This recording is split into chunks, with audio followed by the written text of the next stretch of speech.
Welcome back to Atomic TV. The tension has been dragged out through the week. I can already feel it in the air here. It's the Atomic Bowl here at Fran Rish Stadium. Emerging from the other side of Leslie Grove is crosstown rival home team Hanford Falcons against your away Richland Bombers. The entire town is here tonight. All eyes on Fran Rish. Extreme anticipations for tonight's game. It should be a good one. This game has always been a classic. It divides homes in half, splits relationships here at Tri-Cities.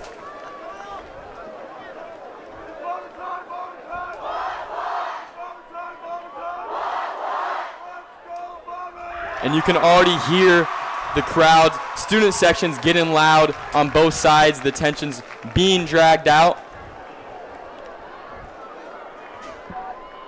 Addie, we're going to go to you.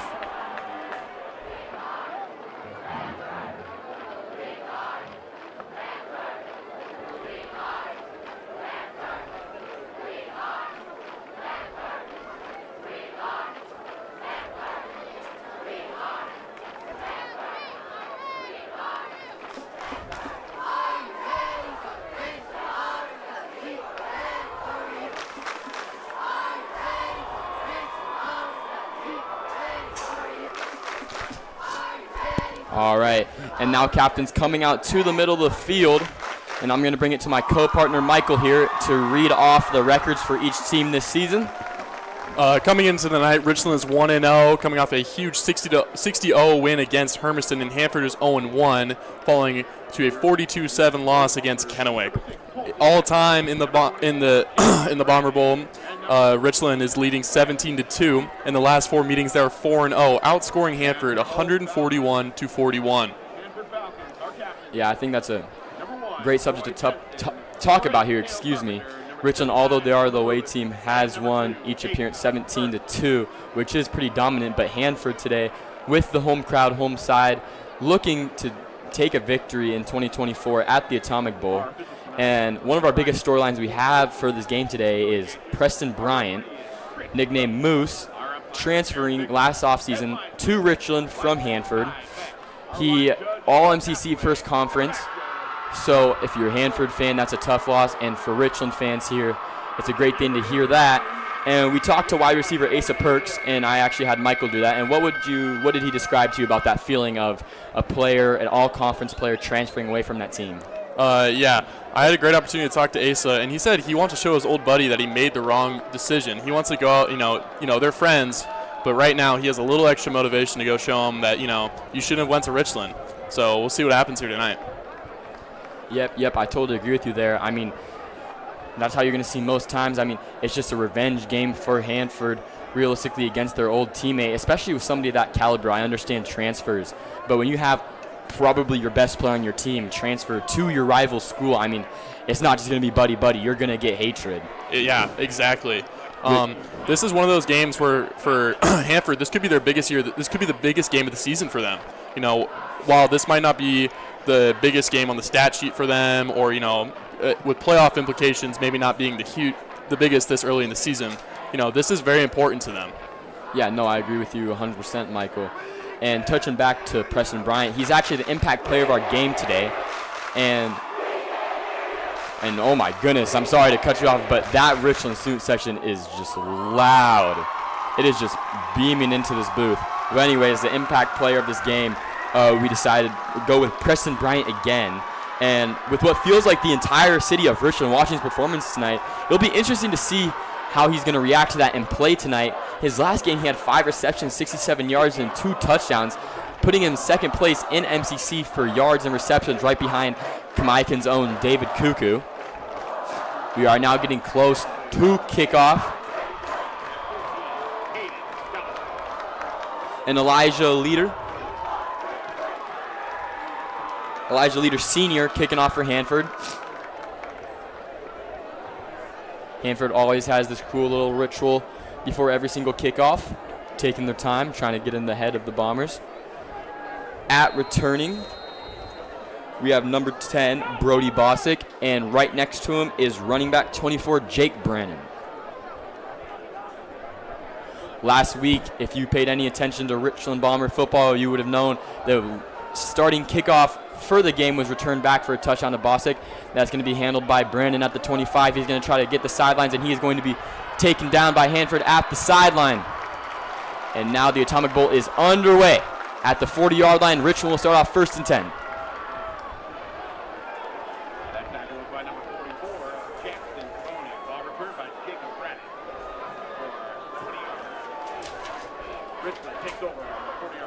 Some key players to watch on the Hanford side on defense is going to be Nuku, defensive end, leading the MCC in sacks, also tied with 3 other Richland players along with Stanfield, Van Beek, and Harrison. So that's an interesting topic. Jackson Woodard stepping out to his field. First ever starting game against Hanford. Last week, Woodard on 20 attempts. Drops back, looking deep on the first play of the game for Bosick, and great coverage there by Hanford. Knocked away by Grayson Jones, the senior, making a big play instant for Hanford. Yeah, as what we were talking about, Woodard, 20 attempts, 12 completions for 177 yards and 4 touchdowns just only in the first quarter of the game against Hermiston. Anything you want to touch on about that, Michael? Yeah, that first half from Jackson last game was just electric. Bomber Faithful had all their eyes on Jackson. Young starting quarterback, especially his first start of the season in his career. Great start. 2nd and 10 after the incompletion. Handoff to Brandon, trying to get the outside. He breaks a tackle, and he's going to be taken down without chugging away a couple extra yards for looking for the spot. A 6-yard gain, which is going to make it a long 3rd and 4 for the Richland Bombers. Anyways, what were you touching up on, Michael, before that play? Yeah, Jackson had a great start last week. With a lot of eyes on him, he really performed extremely well, and he's trying to lead the Bomber offense down the field here with a great run by Jake Brannon. All right, Woodard back in shotgun. You're going to see that a lot from the Bombers. Not really much behind under center. 3rd and long. Jackson's going to roll out right, looking for an open Preston Bryant. As we talked about, key player of the game, lowers the shoulder, trying to get a blow. You can see him nodding his head, talking some smack to the Hanford DBs.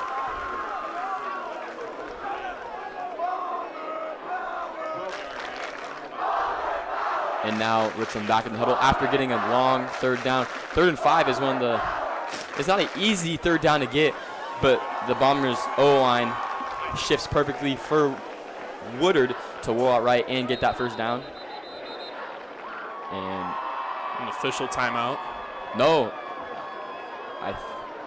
Official's timeout, excuse me. Yeah, you're correct. Brian, I think because of the hit, has to be taken out and will be replaced by number 15 wide receiver, Dylan Dunham. Jackson, the snap. Pitched to Brandon on the RPO, trying to get the edge at the 40. He's going to try to gets past one defender and is going to be tackled at the 45-yard line. And that will be just short of the 1st down. It's going to make that about 2nd and 2. That was a great run by Jake Brandon there. He put his foot in the turf, and he really cut back extremely well. Now with Preston Bryant back on the field, I wonder if the Bombers should target him. Yeah, 100%. Richland, if tuned in last week, you would have seen Bryant was the main target for most of those snaps against Hermiston and against his own team. You would assume that he'd get some kind of targets. They fake handoff to Brandon, giving back to Bryant, and he is going to chug his way along for 10 yards, but not without getting smacked out of bounds by Asa Pertz, laying the wood at the 24-yard line. We talked about that Asa playing with a little extra fire this game. Maybe we saw a little bit boiling over right there. It was a clean hit, but it was definitely a hard one. Yeah, like we talked about, you interviewed him before the game, and he did not feel happy about Bryant transferring to Richland. Trying to make a statement there. Show him you're not one of our guys anymore. We're not going to treat you like it. The handoff to Brandon. Oh, big hole. Cuts past the safety and is tackled down at the 6-yard line, but not without another Bomber 1st down. So Richland not just getting big play after big play like we saw against Hermiston, just going right through this Hanford defense, tiring them out early in this 1st drive. Yeah, that was an amazing block set by Richland sophomore, number 75, Javon Golden. Really created a great running lane for Jake Brandon to go through. Colson Mackey Richland wide receiver, all MCC conferences last year as well, alone out on the right side of your screen. If you look, you might see a fade to the back of the end zone. Big guy, main target. Jackson in the shotgun, fakes the handoff, actually going to a slant to Brosick behind him, but it is caught for a touchdown, Richland Bombers. Brosick with an easy celebration, Mackey shoulder bump, and that is going to be your first points of the 20th anniversary of the Atomic Bowl. Richland with a 6-0 start. The flags are flying. What would you like to see there from the Richland offense, that drive?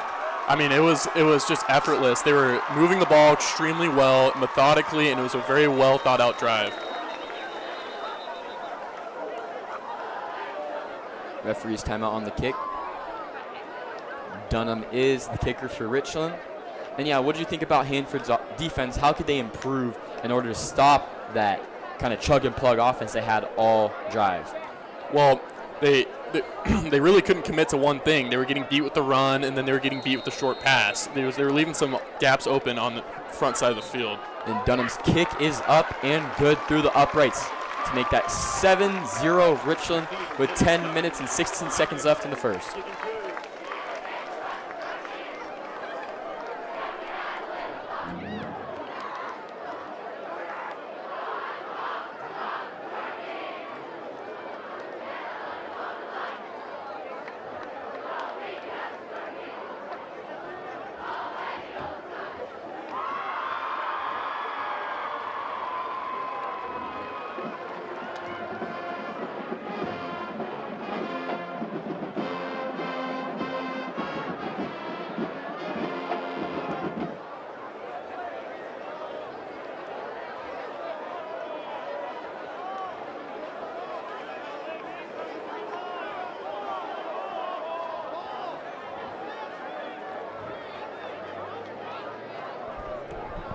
All right, welcome back. For the Richland kickoff, you just seen 15 Dunham on the Bombers kick the PAT. Now he's going to kick it off for Hanford's first offensive possession of the game. And if you're just tuning back in to start the game a little late, Richland getting their first touchdown of the game off a slant from Brody Bosick, about 6 yards. The whistle blows. Dunham taking his steps to the kick and boots a pretty deep kick out to Asa Perks, who's going to get the return, try to get the cut through the middle, breaks the tackle, and he is going to be taken down by a sea of defenders from Richland. And it looked as if Gavin Walter was the first person to that pile getting the tackle. And after the play there, we saw a little scuffle with Cade Reed and Jake Brannon, a little extra contact after the whistle. And, that's one thing with these rivalries, especially these crosstown rivalries such as this one, is that these kids are playing for more than just a win and loss in this column.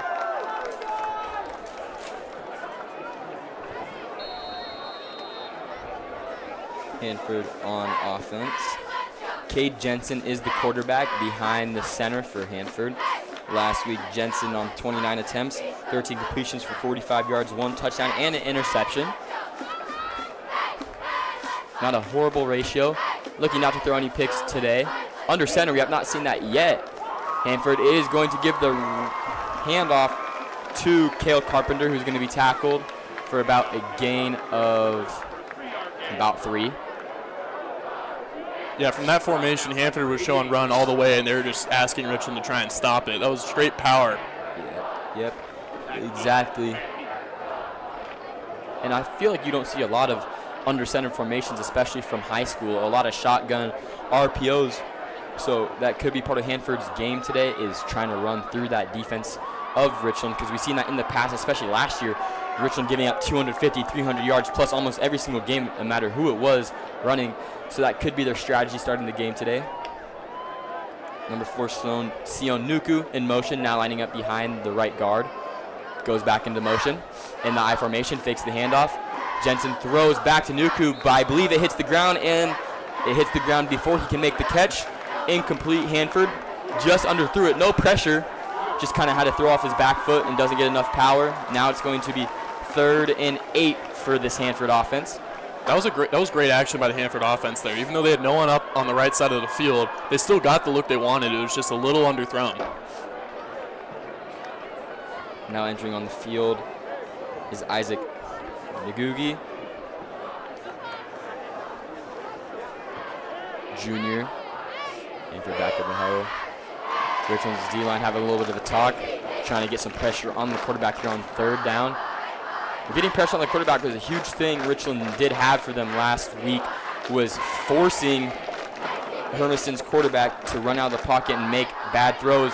And he's get hits as he throws, but he has a man with a couple of steps, and it's going to be overthrown for wide receiver Isaac. And on 3rd and 8, Hanford cannot get a first down.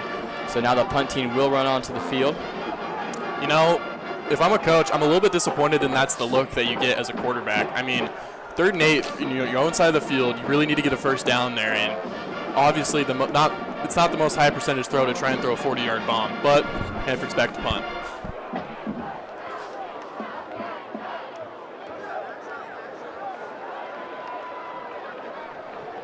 And the punt is up. Good punt. And it is not going to be returned by Richland. They're going to let it lay out of bounds. And a great punt by number 44 on Hanford, Jackson Taboni.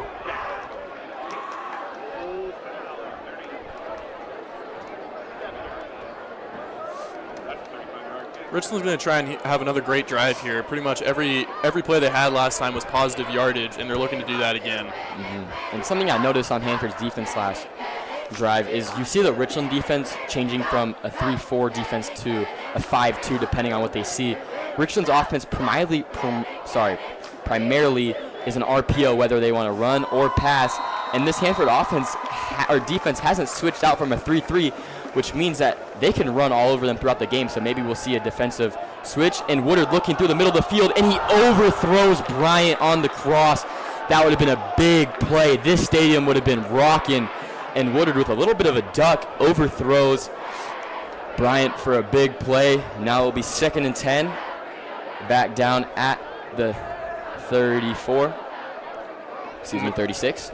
Man, that would have been great for Richland. You know, maybe it was just a little too good, seemed a little too good to be true. Jackson saw pretty much nothing. There's no defenders around Bryant. He just threw a little over him. And I don't know if you saw, they had 2 high safeties. I think Jackson threw it a little bit more straight for Moose, so he didn't have to get killed by the other safety. Rolling out right, has Bryant again, and he's going to overthrow him. There is a flag at the line of scrimmage, and we weren't quite sure what it was. Either it's going to be a hit on the quarterback or holding on the offensive line. We saw that a lot last week from Richland's offensive line. It is a smaller line compared to other years, so they got to have some dogs down there, but that also means smaller line might cause more penalties, and I think that's exactly what it is. They're backing up. Yeah, those holding calls can really kill a drive before it even starts, just because, you know, you essentially have to get 2 first downs for 1 first down. So Bombers gonna have to dig themselves out of a hole here. Yep, and the referee just signals a holding on the mic. I'm sorry, excuse me to any of the audience. The microphone system completely just bugged out, and it was echoing throughout the field. So now it is 2nd and 15 for the Bombers. 2nd and 20 for the Bombers after the holding call. Woodard in shotgun. I wouldn't be surprised to see a run. Brennan in motion. Whistle blows. Brennan keeps motioning. Looking at the defense, he's actually going to route, looking to pass. He has Van Beek on the edge. He goes right back to Bryant, who's going to get smacked by the safety, Grayson Jones, but not after a gain of about 9. You know, like we talked about, Ryland, that would be a first down on most plays, but due to the holding call, they're still at 3rd and long here. And that's something that offensive line has to work on. I mean, you're early in the drive, 2nd or first down, your offense has a holding call. Not only do you not lose a down, but now you go back 10 yards, and just makes it so much harder to get that, but it's inching at a time. See Mackey one-on-one coverage here. He might get the ball. Mackey with a quick little slant across the middle of the field. And man, Woodard is off of his game. They had the target 88, Ethan Van Beek, across the middle of the field again. I don't know if you agree with me, but I did not see any purple jerseys around him. Woodard just off of his game. Maybe that atomic bold nerves, as we talk about, all of Richland is going to be here. And it's a dividing game. We saw earlier years his brother, No Fear, making play after play last year, and he is struggling to find the ball to open receivers. Well, I mean, that's just one of those things that we didn't really see last time against Hermiston, is those sophomore nerves. Hopefully, we didn't see it on the last drive even, but we definitely saw it there. Hopefully we can get rid of that. And now the punter, Dunham, is the place kicker, field goal kicker, and punter, wide receiver. What can't he do? And last week we seen 0 punts from Richland, so I'm interested to see what kind of leg he has. Hanford's returner, Perks, is out pretty far deep, so either they're thinking that he has a bigger leg than he does, or he does. And man, that is a pretty good boot by Dunham. Unlucky bounce, but it is going to roll to about the 22-yard line. Recovered by Killian Kerwick, who caught a touchdown. And fun fact for here, Michael, don't want to be the fun fat guy, but I'll give you one right here, is Killian Kerwick actually caught the first tight end touchdown for Richland since 6 years. Wow. And I talked to him. He actually ran the wrong route, stealing the touchdown from sophomore wide receiver Kyan. And he said the reason that he ran the wrong route is either he wanted to run into a DV or run into open space. Decided open space, and you can't hate on that. So, yeah, first tight end touchdown in 6 years for Richland. And it came by 26 Killian Kerwick. That really speaks to the kind of offense Richland runs, that RPO-heavy just offense. It's really hard in those RPOs to get the ball to the tight end because you're really looking for those deep plays downfield to the wide receivers, the handoffs, or the quick little pitches. I think that's what makes the quarterback position so hard, especially for this Richland offense, is you think that you could be a Richland quarterback. Well, you're reading the defense constantly, no matter what, because at the end of the day, you're deciding where the play is going to go. The coach isn't telling you on the headset to do this. As the quarterback of Richland, you're deciding whether you're going to run or pass this ball, how you read the defense, and Woodard has done a great job, only being a sophomore, not even legally can drive yet. But boy, does he drive down the field on offense for this Richland team. Couldn't have said it any better. Hanford back in the I formation. Going to go straight to a screen caught by Hanford's Asa Perks. He's going to get down the field and breaks a couple of tackles. And that, to see where the mark is, he is pretty close to the first down. I think they're going to call him about a yard short.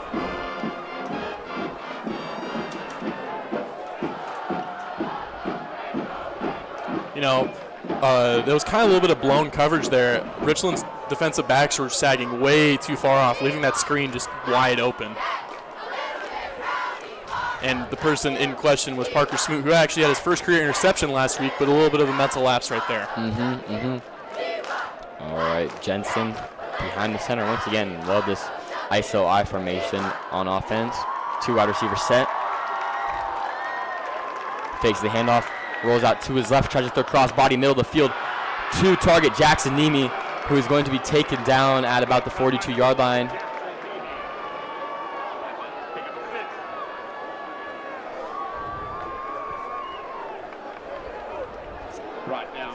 That was a great tackle by Donovan Gallegos right there. You know, as we talked about him last week, him being a wrestler, he is probably the best person on this team to make those open field tackles. Something about that mentality of that I'm not going to lose this one-on-one. It just makes a great football player. Especially when you spend your entire winter and summer tackling guys all year long, tournament competitive.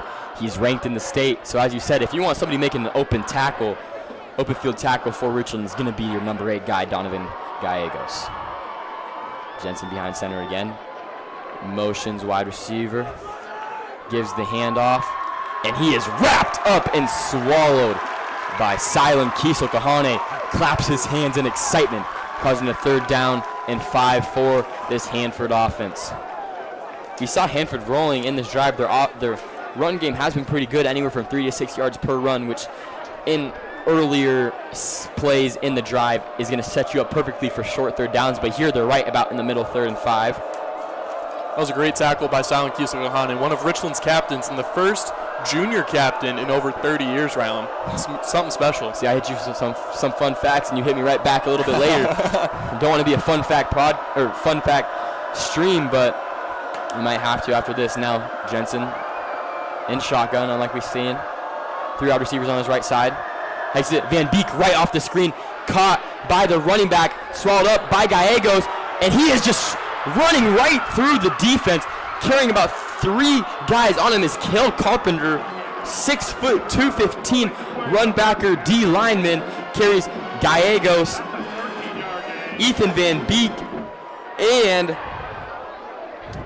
Harrison Budsick about 6 yards for the first down. And that's what we talk about. The tension's high and the energy is high from both teams. That's what causes those plays to happen, is you don't want to go down. You're fighting for every single yard, blood, sweat, and tears all game long from both sides. Yeah, that was one of those classic drills where, you get the ball and you have people trying to tackle. You just got to keep churning those legs, and he did a great job. I agree with you 100%, Michael. And like we've seen all game long, Jensen behind center.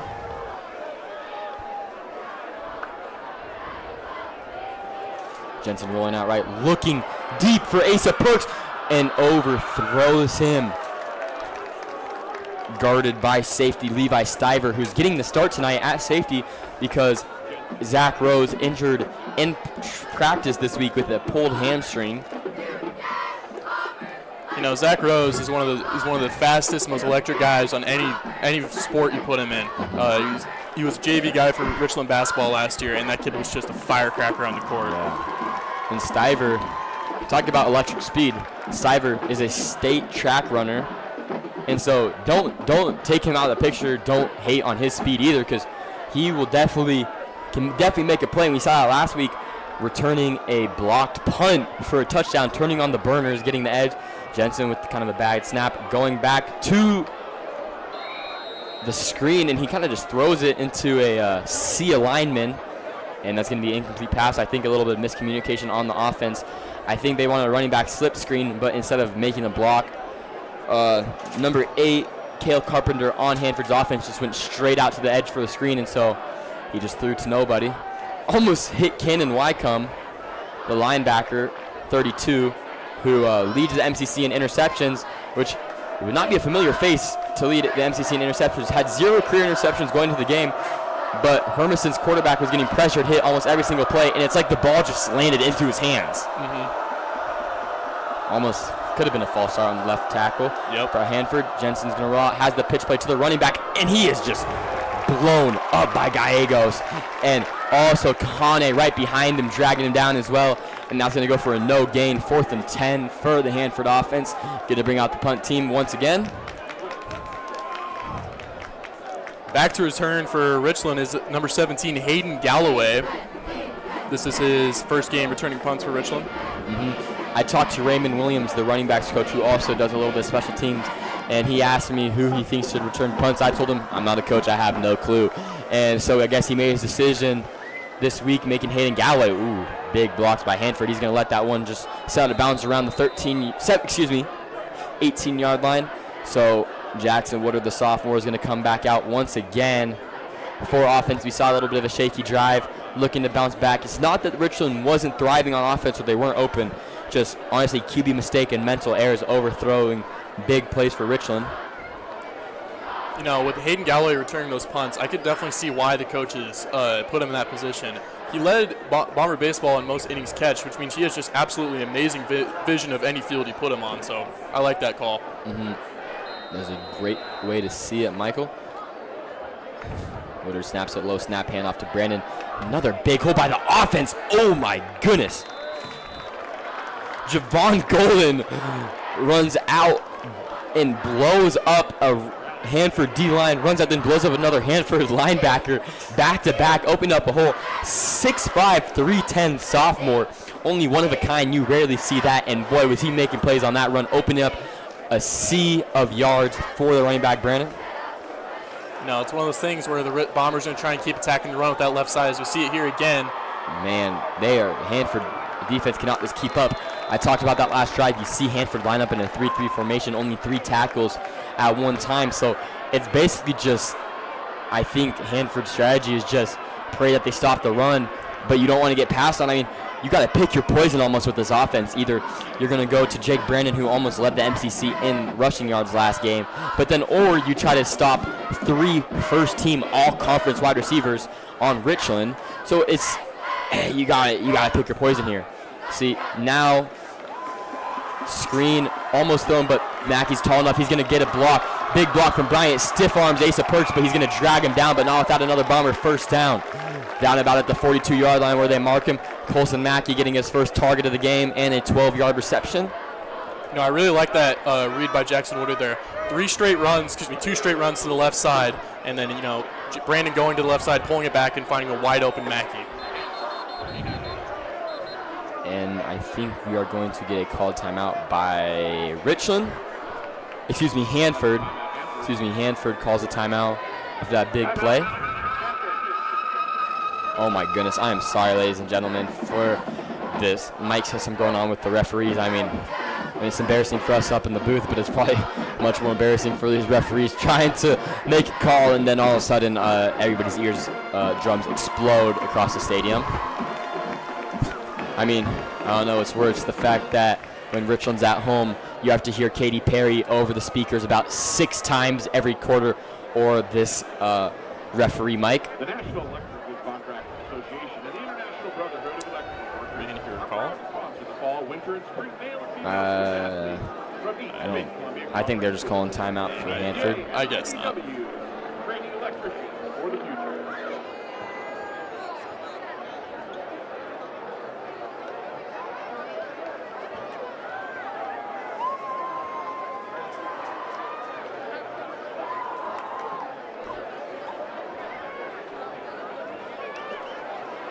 All right, now we're back after timeout break from Hanford, first of their half, 2 remaining, using it early in this game. 3 minutes, 43 seconds left remaining in the first quarter. 7-0 Richland Bombers, 1st and 10 on Hanford's 39-yard line. Woodard in shotgun.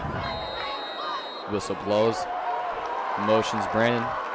Fakes the handoff, looking at Mackey in the slant, and he's just going to pick up and decide to run, and great open field tackle by 14 on Hanford Nuku. And we talked about that he leads the MCC in sacks, tied with 3 other Richland Bombers, so it's not that they're not going to be able to get pressure on the QB today. And that's a great open field tackle. Woodard had about, I would say, 10, at least 15 yards of room to run, and he makes that tackle behind him, and now it's going to be 2nd and 4. That was a great read by Jackson, just to pick up some positive yards instead of throwing it away or taking a sack. We see this again, the option flip to Brandon. A good block there by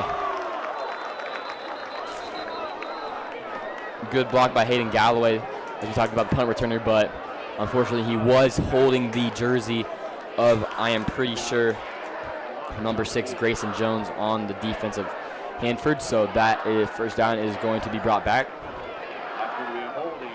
Woodard back on the sideline talking to his coaches, seeing what they want to do on offense here, what they see in the defense that they might want to be able to exploit, or if he doesn't know what to do, because this Hanford defense has been overwhelming this pass. You know, we see it again, an offensive holding call that just sets a team back. While they weren't necessarily in field goal range, it's definitely harder now for a high school kicker to make a kick from this range. Yeah, I agree with you 100%. I mean, unless Justin Tucker's son plays for Richland, I don't think we'll be seeing anything from here. Knowing Dylan personally, yeah, he played club soccer when he was about 8 years old, but nothing more than that.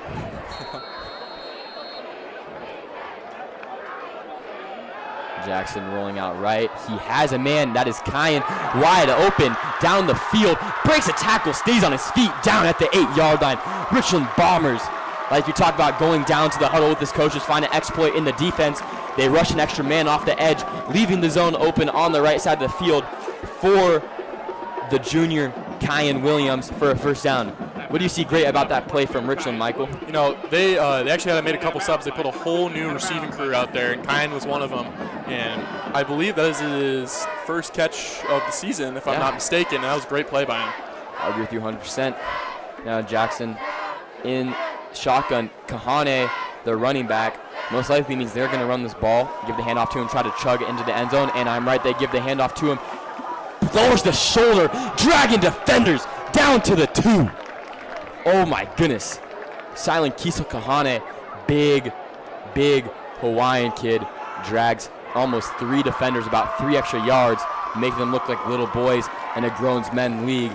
Now it's 2nd and goal down at the 2-yard line. You know, the classic saying in football, low man wins, and it's really hard to be the defender when you have 6'4" Silent Kiesel just lowering the shoulder into you. And not only is he lowering your shoulder to you in offense last week, we saw him making humongous hits on defense as well. Fakes the handoff, looking at the fade for Colson Mackey. That's a holding, and they are going to call it holding on Hanford. I think that is going to be on number 3, Trenton Lincoln, which I see exactly why Richland's going to go to that ball.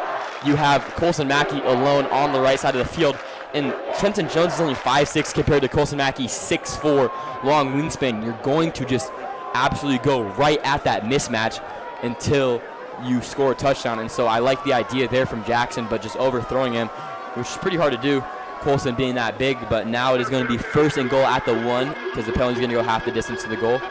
Jackson turns around in confusion. The referee still discussing a few things. Puts Brandon in motion again. Hanford only rushing 4 at the goal line here. 2 linebackers set. Almost like they're expecting a pass. And they are, because they do pass. Pass is caught, contested. Brody Bosick walks the walk in for a touchdown over Isaac Naguge. And that is going to be another Richland Bomber touchdown. The flags are waving. You can see in the peripheral of the camera. And now it is 13-0 Richland Bombers in the Atomic Bowl. What did you see in the Hanford defense? We talked about a lot what Richland can do to improve, and we saw exactly that. But now, do you think Hanford can make any changes to stop this offense that is just driving right through their throat, taking time off the clock? I mean, I just don't think they can stop them. I mean, it was very clear. It was almost a blocked kick there. Mm-hmm. It was very clear that they're expecting pass, and they did pass, but Brody Bosick just made it look too easy. Yeah. Coaches got to reconsider some things. And I can't tell if you can hear on the broadcast, but that Richland student section actually being on the away side, so where we announce on the booth is on the other side of the field, and Hanford Valley Stadium is the home team. So as you can see across the field, Hanford's student section, pretty big student section, is on the other side, but Richland being on the guest side, not you normally used to that. Don't think that they didn't show out tonight.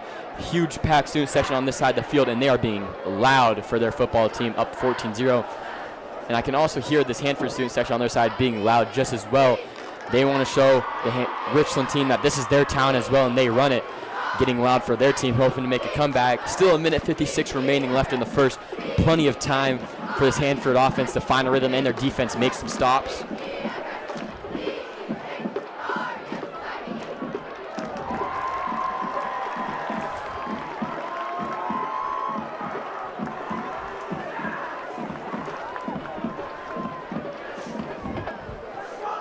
Placing the kick back once again.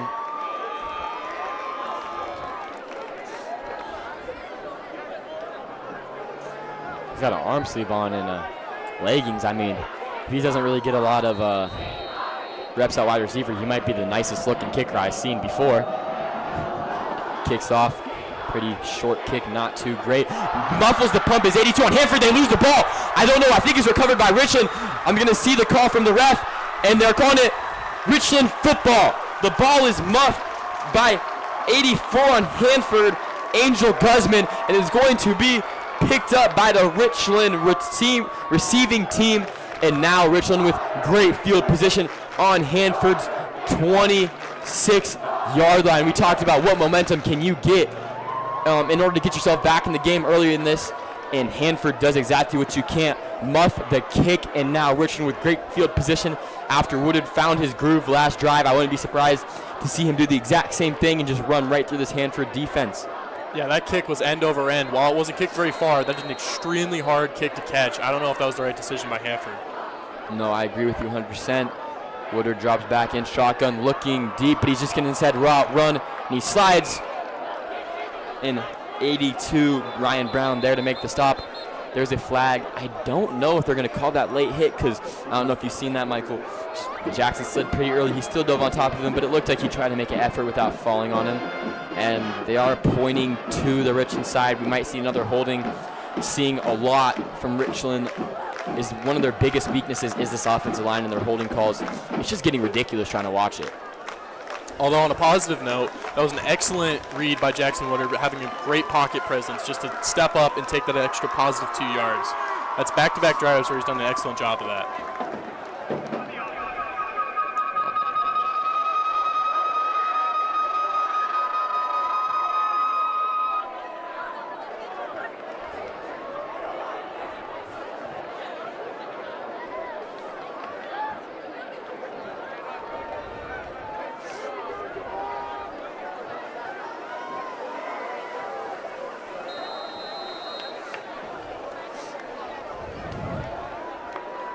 shotgun. Jackson rolls out.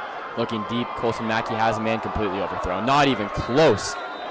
Great coverage by Hanford on Mackey. Had 2 on him deep and not even close by Woodard. Not a great throw. We've seen this all game long. Hanford catching a couple breaks. Great for them on their defense from these kind of shaky throws from Woodard. Yeah, we did see in the end zone last time Colson Mackey get held. He was a one-on-one coverage. So I think Hanford noticed that and said, we got to double this guy, otherwise we're going to get penalties all game.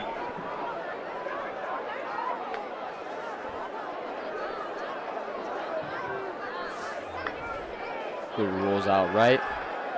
Looking for Williams again, making his second catch of the year, but blown up by safety number 6, Grayson Jones. So Williams making his second catch of the game and second catch of his career on varsity, already making a big impact, but don't think that he wasn't blown up out of bounds by this Hanford defense.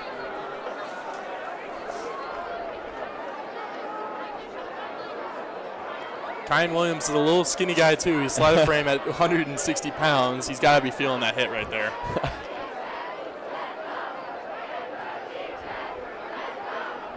And shotgun, fakes the handoff, screen caught by Galloway. Galloway trying to get the outside, jukes one tackle, and he's going to be taken down. There's a flag. I wouldn't be surprised if they call a holding call on Richland. That seems how this game storyline has been going. Hanford has applied great pressure on the screens and all these motion plays where Woodard rolls out, and I think that pressure that they add on getting to the wide receivers and the quarterback is just making this Richland offense hold them. So that is great job by this Hanford defense. Richland head coach Jellis is looking extremely furious that that holding call was called. He's now walking over to the side judge to express his displeasure. I agree with you there, Michael.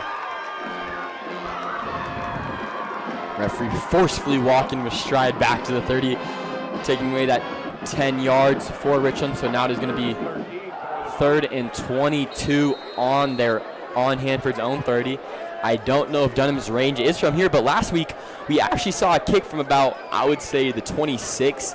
It was looking about a 38-yard field goal, and Dunham had plenty of leg, just goes wide left. So if they don't get this here, I wouldn't be surprised if they just throw him out there, tell him try to make a kick.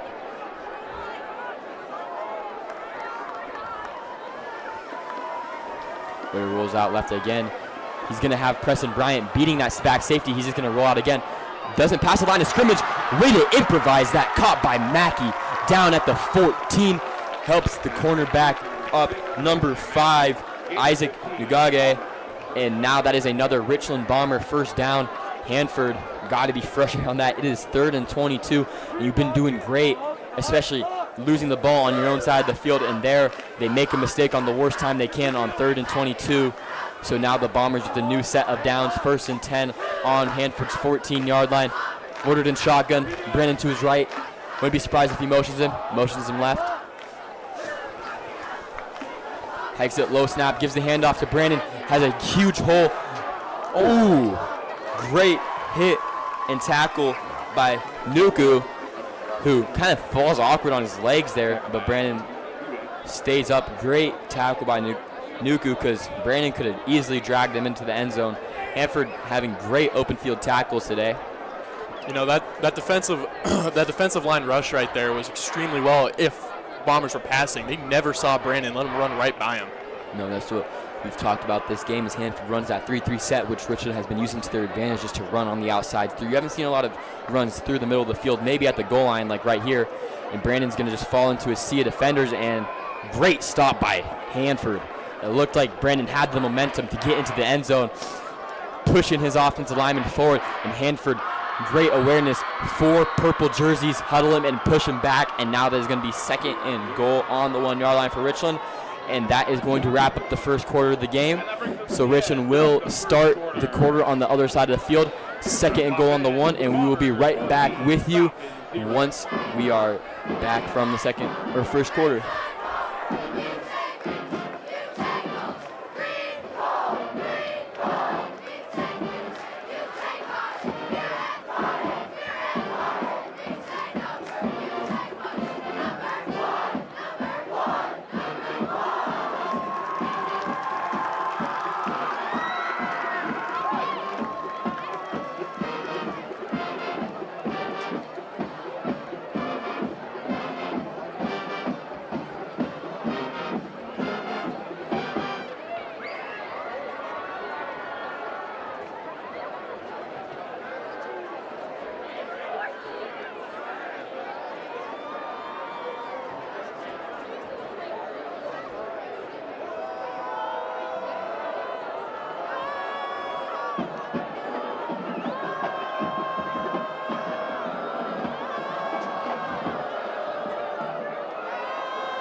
All right, welcome back to the start of the second quarter of the 20th Atomic Bowl. Richland Bombers up 14-0, pushing, trying to drive their way down the field for a touchdown at the 1 yard line. Fakes the pass and the handoff to Brandon. Coach Bombers Jelnick signaling for a touchdown, but the referees are going to call him short. Great stop by the Hanford defense. Great stop by the Hanford defense. We saw that last play on second down. Brandon thought he had enough momentum, and the awareness from the line pushing him back. They do it again, once again, to make it 3rd and short for this Richland offense. Sorry. You're good. It'll be interesting to see if the Bombers try and run it for a 3rd straight time.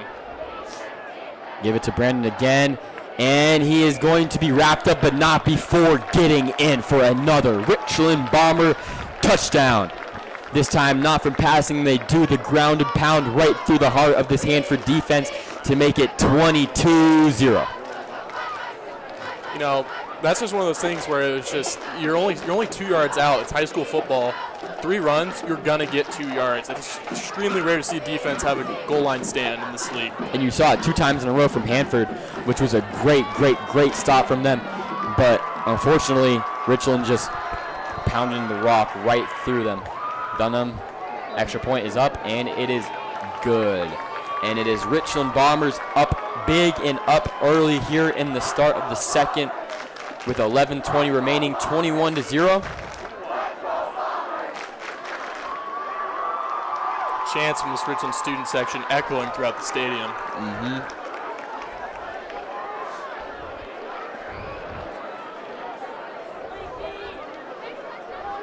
I got a quick little question for you. If you could choose any fantasy football player from the Richland Bombers, who would you choose as your number 1 pick? If I had to make a pick, man, that's a tough one. I'd probably go Preston Bryant. Actually, no, I take that back. Give me Brody Boston. He has the most all-purpose yards out of any Bomber, and he is currently scoring early here with 2 touchdowns and 2 slants. And back same question. What fantasy football player would you want to pick first from the Hanford offense as well, or defense? I mean, kind of a hard question there due to the fact we haven't seen much offense from Hanford this year, but their big playmaker is likely Asa Perks, so I'm going to have to take Asa Perks. Yeah, I like that answer. Now Dunham on the kickoff. Once again, taking the steps back. Hand in the air, lowers it on the whistle. Looking to kick it off up 21-0. Big boot at the 5, returned by Perks. Your number 1 pick on fantasy, apparently. Perks cuts in. Ooh, what a juke on number 27 on Richland. Jaden Booker gets, Parker Schmoot gets the worst of that there. Asa Perks showing off his elusiveness, just sitting Schmoot right to the ground without even touching him. Yeah, that was one of those things as a ball carrier that whenever you see these running backs, these kick returners, these wide receivers, whenever they make great moves, it's they understand where the defender is going with their momentum. You know, you're not going to juke to your right when the guy's running at you from the left because he's going to your right. That's great awareness by Asa Perks.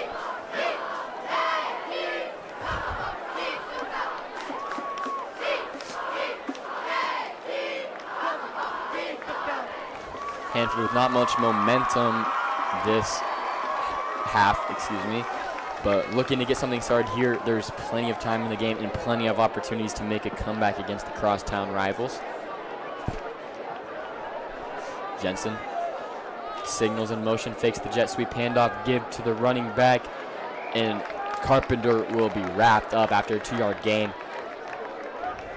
It's kind of interesting to see this Hanford offense. You know, they have yet to produce anything, but we still see the formation where they have no wide receivers on the far side of the field, kind of leaving that just open. You know, where the Richland defenders over there can just be kind of lazy and kind of cheat a little bit, which makes me think we'll see a turnover here in this drive.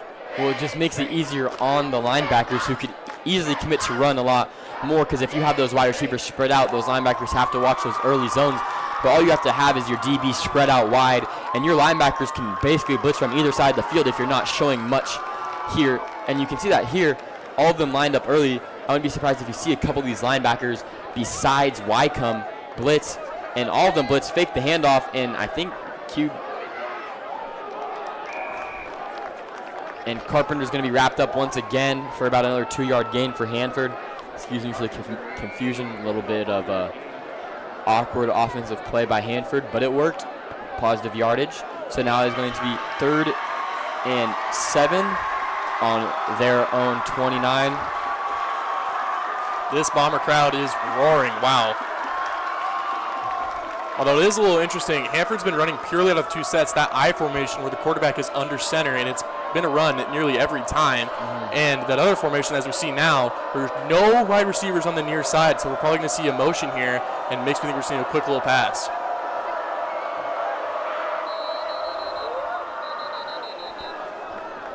A little bit of announcer's jinx as there's no motion.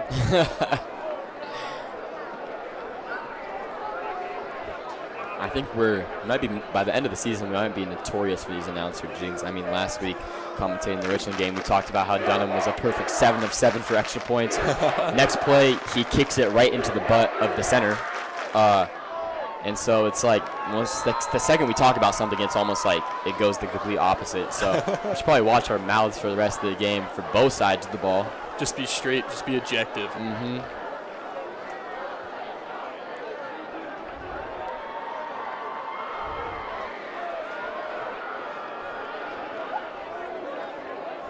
Jensen in shotgun. No motion, no nothing, hikes it. Another screen design play for Carpenter.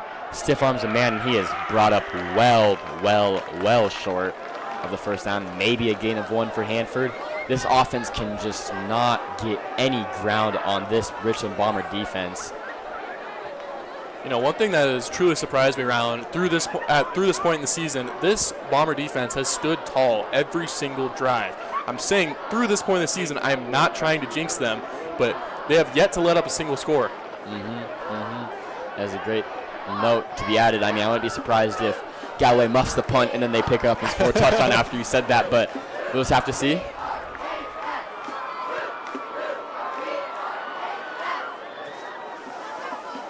And for once in the booth, we did not jinx it, and Hanford will down it at the 34-yard line for this Richland offense to come out once again and try to make a statement drive and get up to the early 4-touchdown lead before it even cracks 5 minutes of the second. Then on the other side of the ball, Hanford looking to make their second stop of the game and hopefully capitalize on it. A big play could easily shift the momentum early going into the second half. I mean, Hanford gets the ball at halftime, so a score before half means they could score, make it within the 2-possession game, and get the ball right back, score again, and then a 1-possession game to start the second. Yeah, absolutely. Like you said, for Hanford right now, it starts here on this drive on defense. You got to start chipping away. It has to get a stop right here.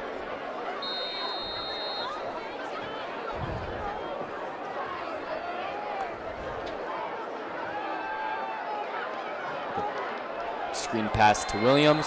3rd reception in the game, but he's going to be wrapped up and tackled by Hanford's own Nuku. He's going to wrap him up for a loss of 2. That was one of those things where a lot of old heads about football say you need to put mass on to be a good wide receiver, and you see, Williams being only 160 pounds, just getting muscled down to the turf. And you see that throughout the NFL as well. Heisman winner Devonta Smith winning a Heisman, going to the Eagles' first-round pick, only pushing maybe 165 pounds. So there's people out there that high school and college players can look up to, showing that size does not matter. He's looking deep for Williams. Absolutely nobody around him. And Hanford miscommunication on defense, and we see that once again from Jackson Woodard. Another overthrown ball on could have been most likely a touchdown from Richland. If I'm Williams, I'm not frustrated, but I'm disappointed on the play there. That could have been a 70-yard touchdown to the house. But that was an excellent wheel route by Williams, who completely burned his defender. And, Woodard throwing a little bit of a duck and just flat overthrowing it. Didn't give Williams a chance.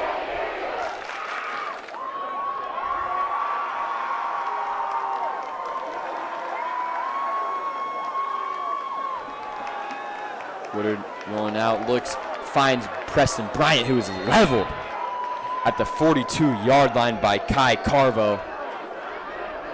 But that is not without say. a 13-yard gain on 3rd and 14. So now Richland has a decision to make. Are they going to go for it on their own territory, up 21 on 4th and 1? And they are going to stay out there on offense. You might see a hard count here, which is where the quarterback will hut, maybe say a couple plays, hoping to catch the defense on an offsides call. So we'll see here. Is he going to hike it, or are they just going to go into the hard count, hoping to catch them off guard? They don't. They give it to the big back, Silent Kisa Kahane, who runs his way, chugging along to the 49-yard line, first down, Richland Bombers. You know, that's what they have Kahani back there to do, is get those short yard gains. That's all they need from him back there. Maybe he can have a big play here and there, but he's back there to be a blocker and to get those gains.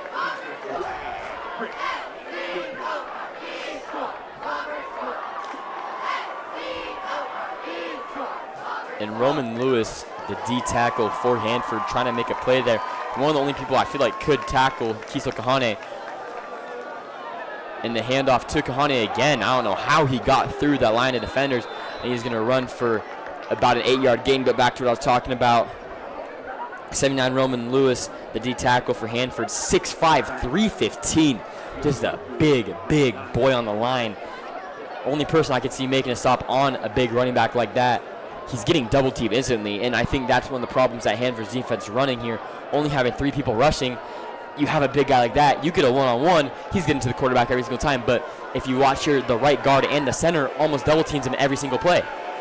Woodard's going to roll out right, looking deep. He has Preston Bryant once again, lowers the shoulder, and then he is walked by number 15, Cade Reed on Hanford.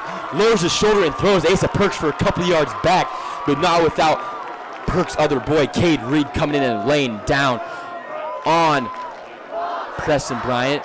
But all said, that is another Richland Bombers first down at the 15-yard line. That was also an amazing block by Kahane in the backfield, completely giving Woodard just all the time in the world. First and 10 on the 15, fakes the handoff to Kahane, has a wide open Brody Bosick, touchdown Richland. Brody Bosick, you said you would have chosen for fantasy football, and boy, would have that been a league winner. Bosick, 3rd touchdown of the game. Richland Bombers striking early, coming out 27-0 with 5:27 remaining in the second. I mean, you know, with the threat of the run in this drive, the Falcons kind of had to commit the one, and they committed to the run, and we saw Brody Bosick all alone in the end zone.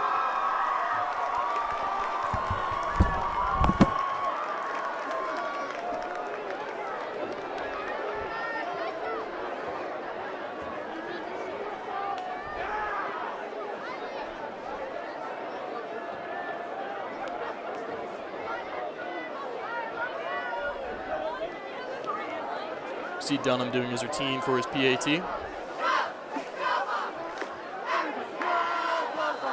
Referee blows the whistle. Good hold, good snap, and the kick is good. Bombers now lead 28-0, 5:27 remaining in the half.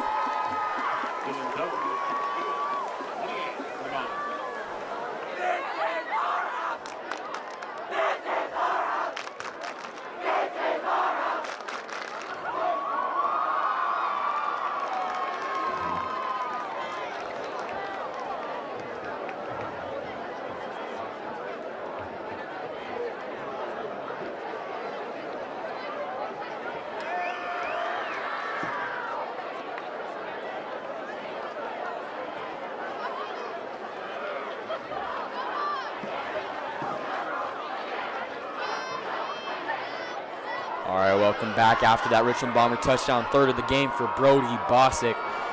Now the Bombers up 28-0 very, very early in this game. We talked about ways that Hanford could make a comeback, but, I mean, the slower that they take to get a big play, get somebody open, make a big stop, make a big tackle, the harder it's just going to be for them to make this comeback in this game. It is slowly and slowly being dragged away from them, but there's still plenty of time remaining. Dunham with the kick. Line drive kick. It's going to take a weird little bounce. Returned by Magugai, and he is wrapped up and swallowed up by Gavin Walter, making big plays on the kickoff. I think that's his 3rd tackle already. swelling up and wrapping up, and not too great field position for this Hanford offense.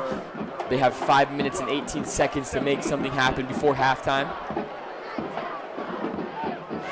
Yeah, hopefully Hanford can get something going on offense here. Obviously, you know, in order, it all starts somewhere, but you need to start to begin with. So let's see if they can do that here.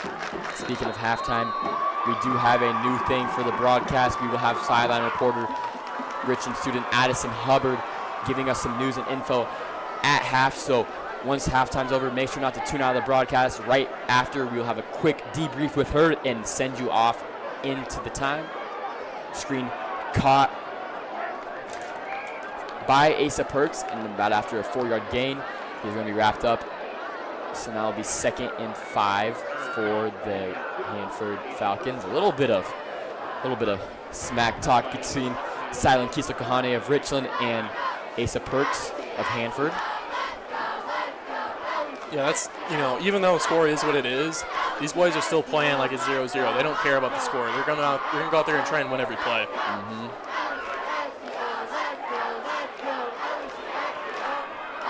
Jensen under center once again. D-line shifts. Hikes it. Looking underneath for Nimi. Oh my goodness. And that is a tough break for Hanford. Jackson Nimi cannot pull in the reception. And now you got to hear it from the Richland student section. Jackson Nimi, unfortunate drop, and you just hear that Richland student section butter fingers. That's got to be demoralizing, excuse me. Yeah, you could almost see him like realize what was going to happen as soon as it went through his fingers. Obviously, he was annoyed that, you know, he has a drop on his stat sheet now, but now he's got to hear it 3 times from the crowd. Just rough.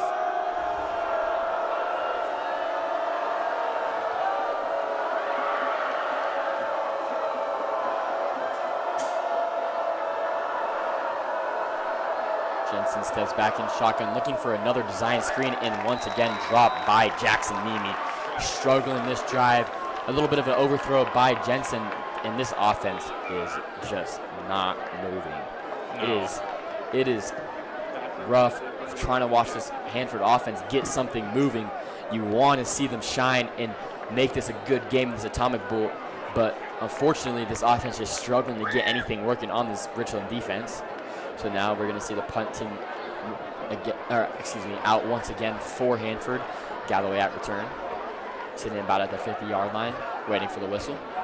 Yeah, we did see Hayden, you know, move up from his original position due to the last kick, so we might see a return here.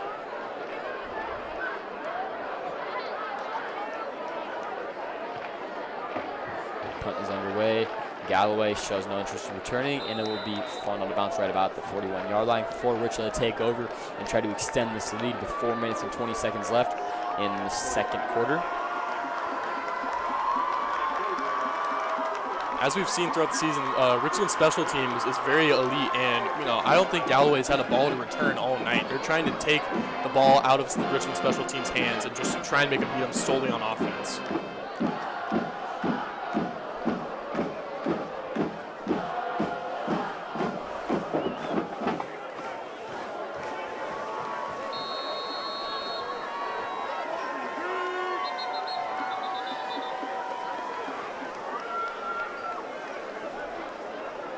Got a lost cell phone. Lost cell phone found in the bathroom. I think we get a referee timeout for a sub for number 56 on Hanford, Asa Knutson, and replacing him will be number 10, Jacob Nelson.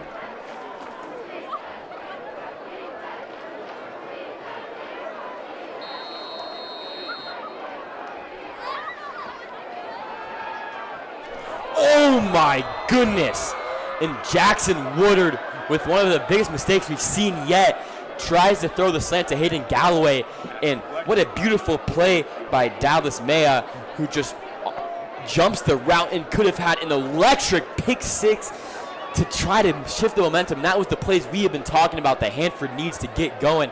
And boy, did they lose a big one. Yeah, I mean, if you're Woodard, I mean, you can't stare down the receiver like that. Never once do you look anywhere else. I mean, if you're the DB there, that's a very easy read to make. Man, Brandon just reading the holes, gets the edge, breaks a tackle, stiff arms a man down at the 34-yard line. Jacob Brandon showing off that speed and strength for a big 24-yard run. Man, I'll tell you what, even on a misread right there by Woodard, I mean, the next play, the Bombers just come out and they have a great chunk play run right there. And if you're Hanford right now, you have to be like just absolutely regretting how that ball didn't fall into your defender's hand.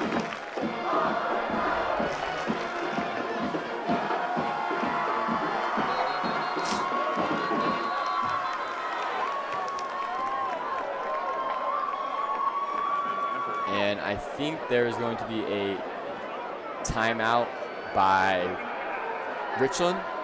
So they're going to use their first timeout of the half, 2 remaining with 3:56 in the second quarter.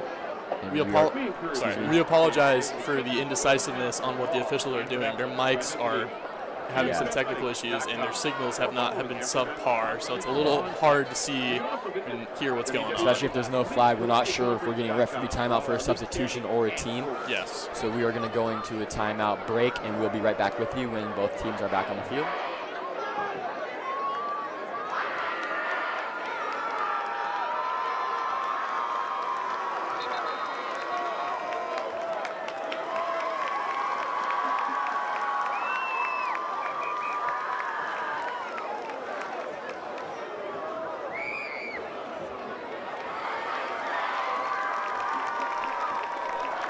All right, welcome back.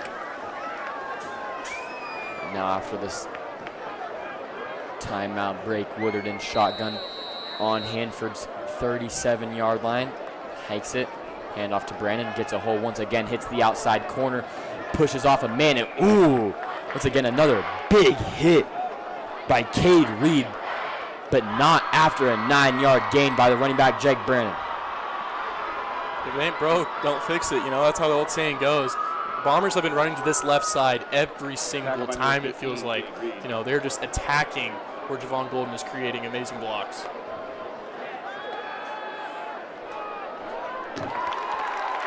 And touchdown Bombers. Hayden Galloway with the slant. We've seen the overthrows from Woodard, and there is a flag down at the 35-yard line. This one is going back, ladies and gentlemen. Hanford catches a big break. That was going to be Hayden Galloway's first touchdown of the year, and now it is going to be 10 yards back down to the 40-yard line for Richland. So they get a momentum swing there, making it 34-0 before halftime, and now it is just shifted right back in Hanford's direction.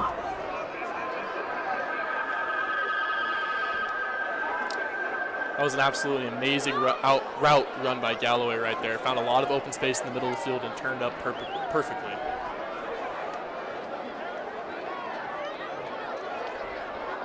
Sorry for a little bit of silence and miscommunication here from us up in the booth. We just have a little bit of problems trying to get the sideline reporter ready for halftime, so we're a little bit confused with that, but now we're back. Woodard signaling Brandon over. Hikes in shotgun, looking to pass. Looking deep for number 6, Colson Mackey. Beautiful, beautiful, beautiful play by Grayson Jones. Could have called a PI, but it doesn't matter because you let the boys play. In a big game like this, what a play by Grayson Jones. Undersized against Mackey, breaking that pass up. You know, Hanford is just getting opportunity after opportunity to swing the momentum. Probably a no call right there that maybe they should have thrown the flag. The defender didn't even try and make a play on the ball. He was just straight up looking at Colson and did not make an attempt. Yeah, I think the only reason that they might have not called that is because in the rule book, technically he does have to make contact with the wide receiver before he turns his head, and it looked like he had a little bit of separation. So technically it is not illegal, but it is a great view to see that, and that could have happened. And another great play by this Hanford defense, almost interception. Jackson Woodard rattled after that great defensive play.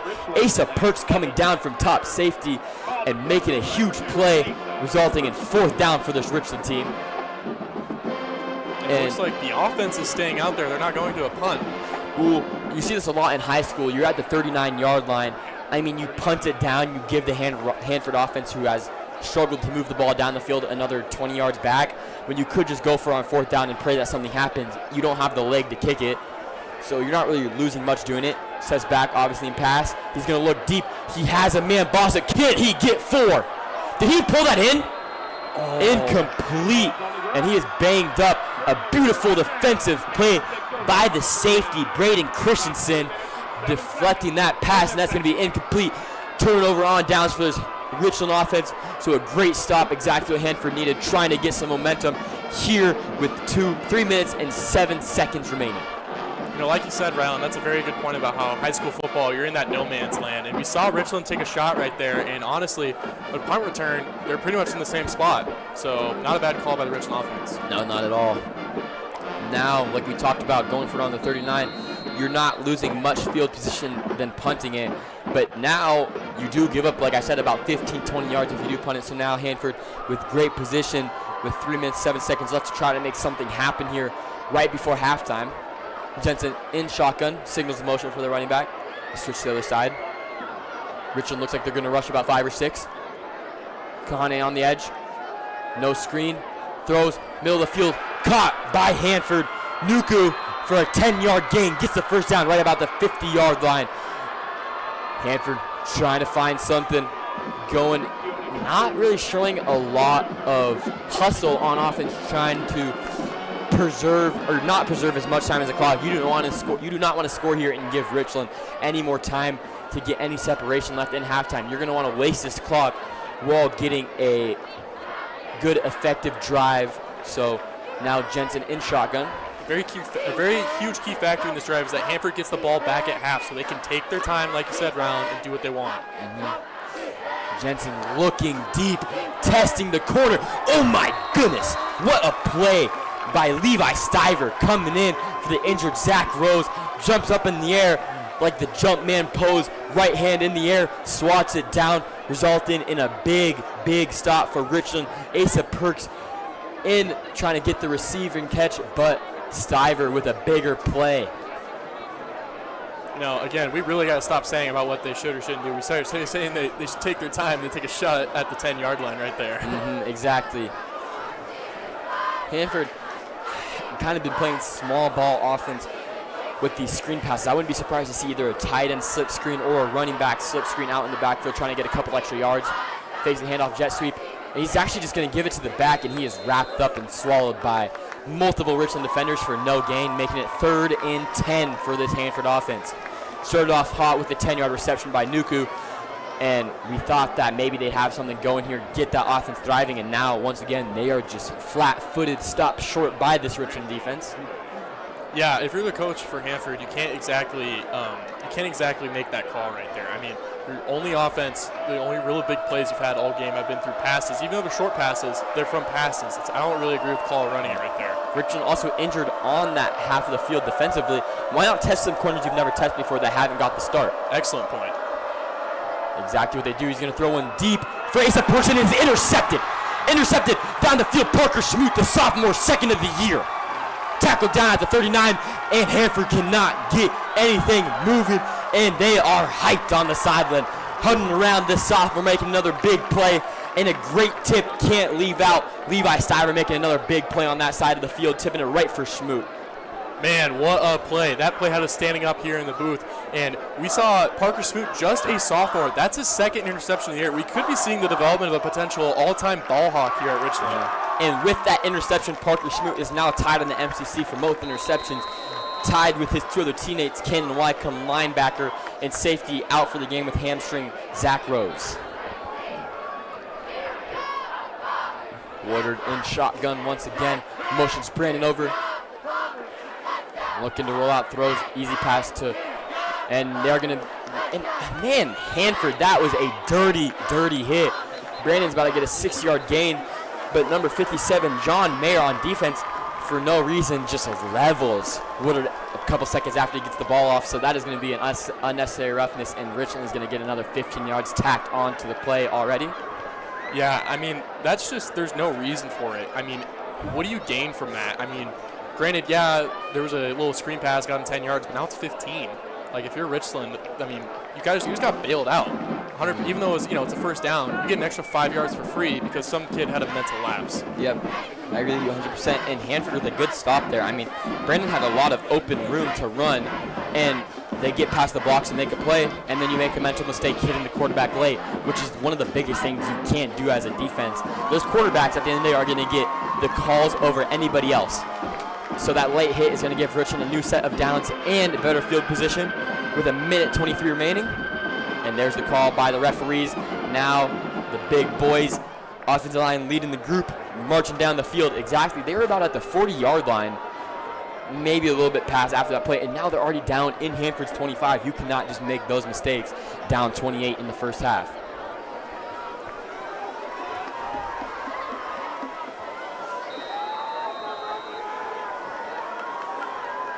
Motion Brandon over a couple times. RPO looks right. He's going to throw one for Mackey. Beautiful, beautiful play by Cade Reed, making big tackles and big stops at corner. Great, great, great play. A little underthrown by Woodard, but Mackey makes those plays most of the time, but not when it's broken up by a great defender by Cade Reed.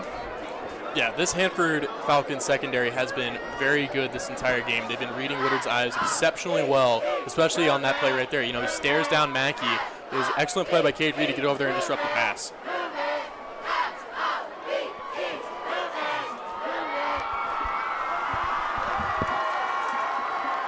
I will now be taking play-by-play as Ryland leaves to try and help set up the sideline reporter.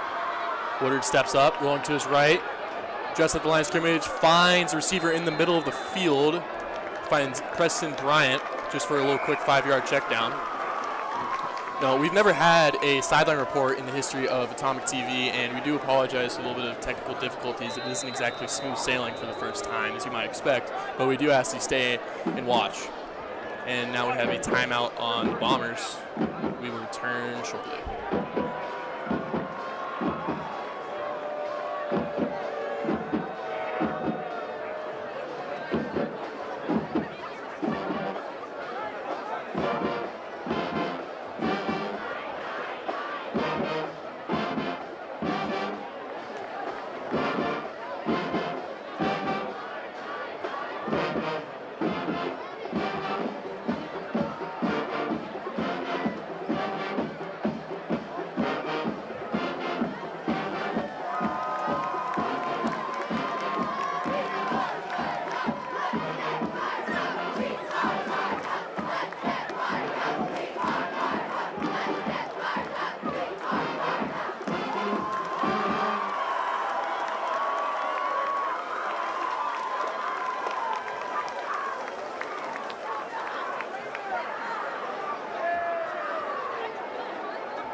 Welcome back. 1:05 remaining, 2nd and 10 for Richland, looking to get off to a 34-0 lead going into the second half of this game.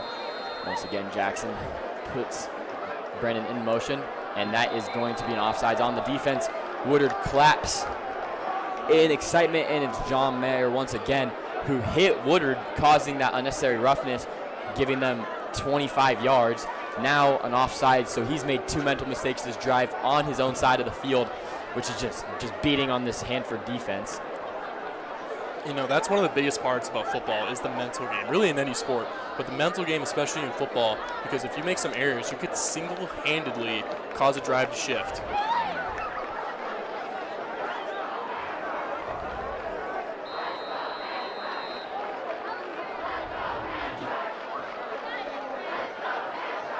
Now Woodard throwing middle of the field, caught by Colson Mackey.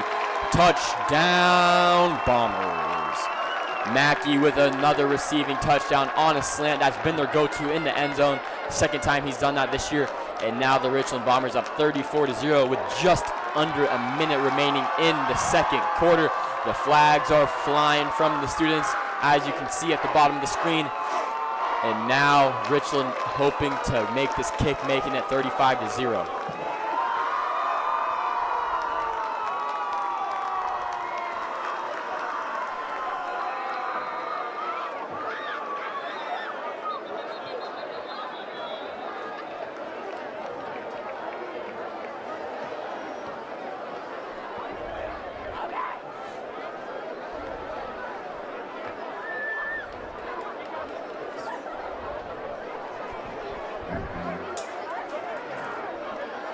There's some confusion on who is on the field for this PAT. It looks like they're swapping holders. Now it is David Lee going to hold.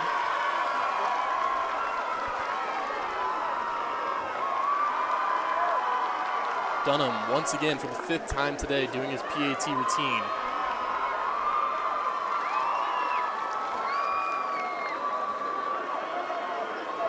Good snap, good hold, and the kick is good. Bombers now lead 35-0, 57 seconds remaining in the half, and we will return when the players are ready to take the field again.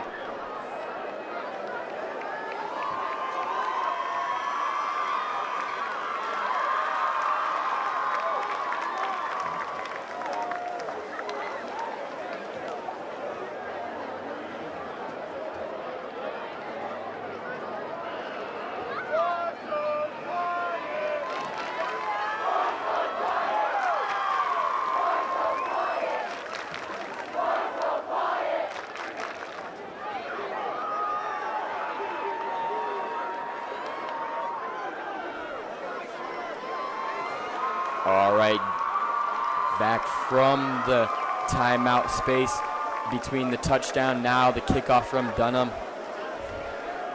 Like we said last week too, Dunham's legs probably going to be sore by the end of the night with all these kickoffs. Ready for the whistle, gets the whistle hand in the air. And he boots it off, and that is a short kick. Got a little under it, picked up by the linebacker, and he is swallowed up, and that is 44, Jackson Taboni. Maybe a little after the play, a little rough love there. Tucker Watkins with a little extensive block into the turf. No call, though.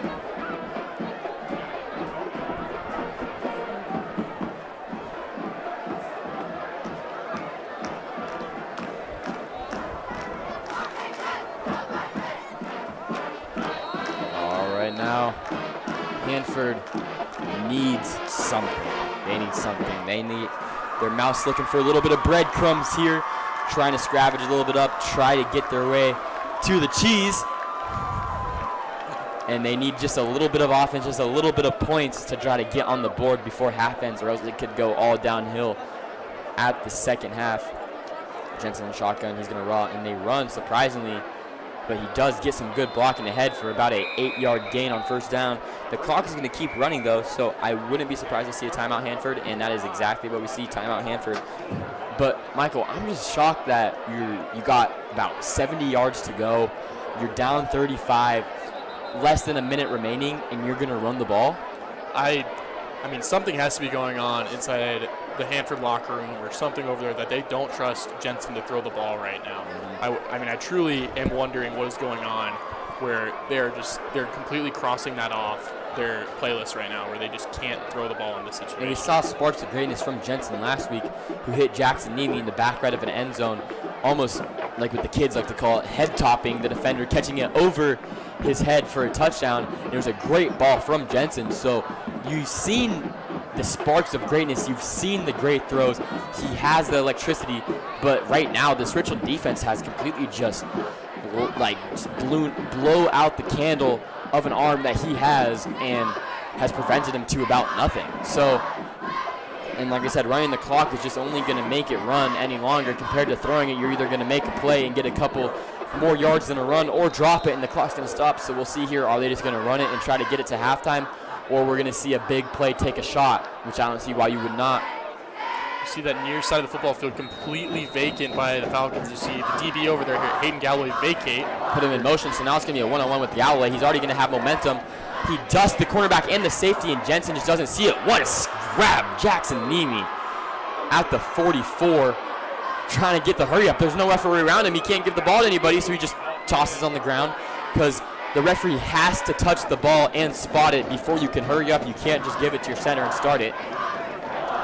This Bomber crowd is stomping right now, adding to the intensity of this game. And that is going to be offsides on the defense. So this Richland crowd is excited, thinking that they just got loud enough to get a stop. But they're going to call an offsides on the defense.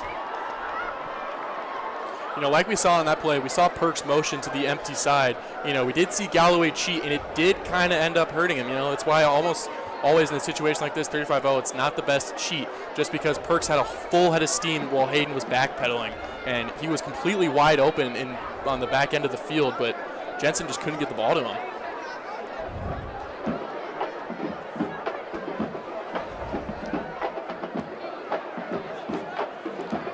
What do you think, Michael? What do you think about the coolest thing of having the Atomic Bowl?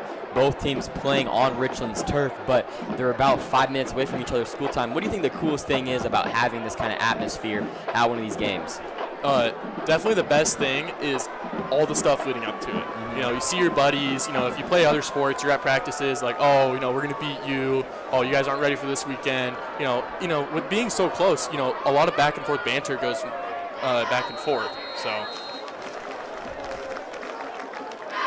Puts the wide receiver in motion. He's going to roll out right. And it's a reverse screen to Nemi, who's going to get like no yards. Nemi looked a little frustrated. I don't know if you saw that at the end of the play, kind of through the coaches. I think he thought he got wrapped up a little too much, a little bit too late after the play ended. Again, if you're Hanford's offensive coordinator, I am just baffled by these calls. You have to go 55 yards, and you're calling a screen right now. I get if it's a check down, but there's practically no receivers running down the field. I mean, they're not even making an attempt to make chunk plays.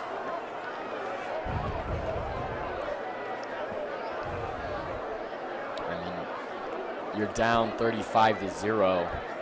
This small ball, slow run through the offense is just not going to work right now. You're going to have to take a shot. I mean, you throw an interception. What's the worst case scenario? Richland probably won't be able to tack on any points that deep in their own territory. You're down by this much. I don't know what more you want from these kids playing this short 3-yard, 4-yard, 3-yard slant curl offense. You got to take a shot down the field, and we saw that 2 plays ago where Hanford's wide receiver Isaac Nguge they faked the jet sweep, and he ran right around the corner getting the one-on-one with Hayden Galloway. Because of the motion, they had no wide receivers on the right of the field. He does get Hayden Galloway. Hayden Galloway was caught flat-footed.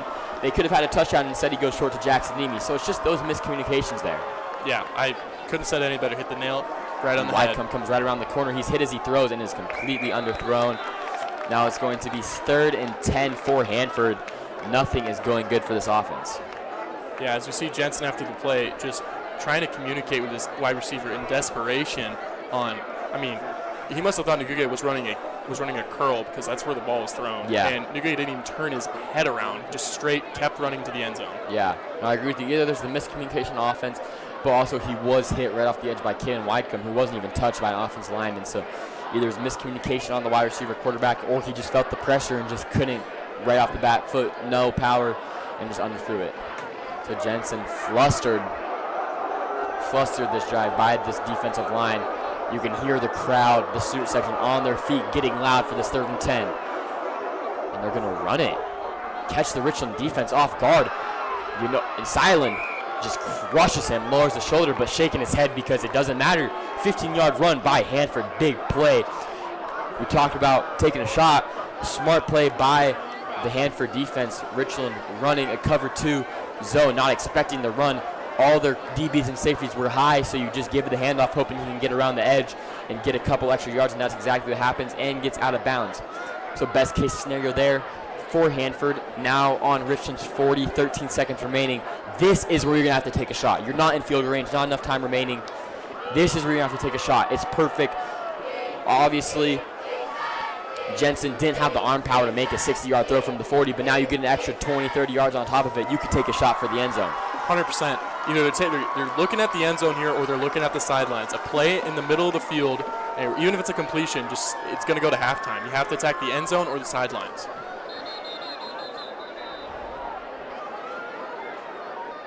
Timeout, Hanford.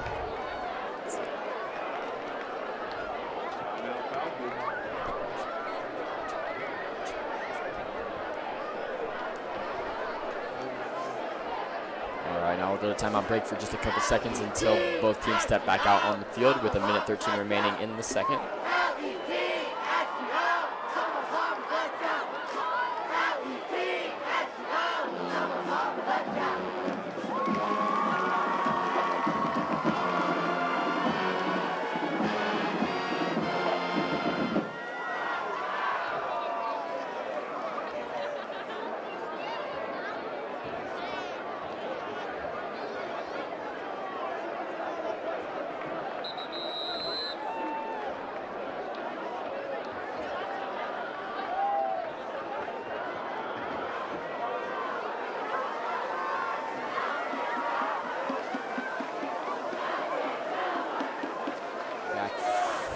from the timeout break.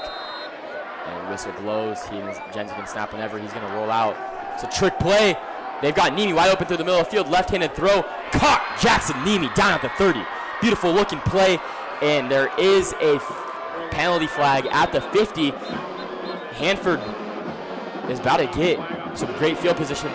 I think that Richland's linebacker, Gavin Walter, making big plays, hit the quarterback late, and we talked about that. That's just something you cannot do as a defender, hit the quarterback late. So Nemi, with a huge play about 25 yards off the flea flicker, might get an extra 15 to 25 off the personal foul.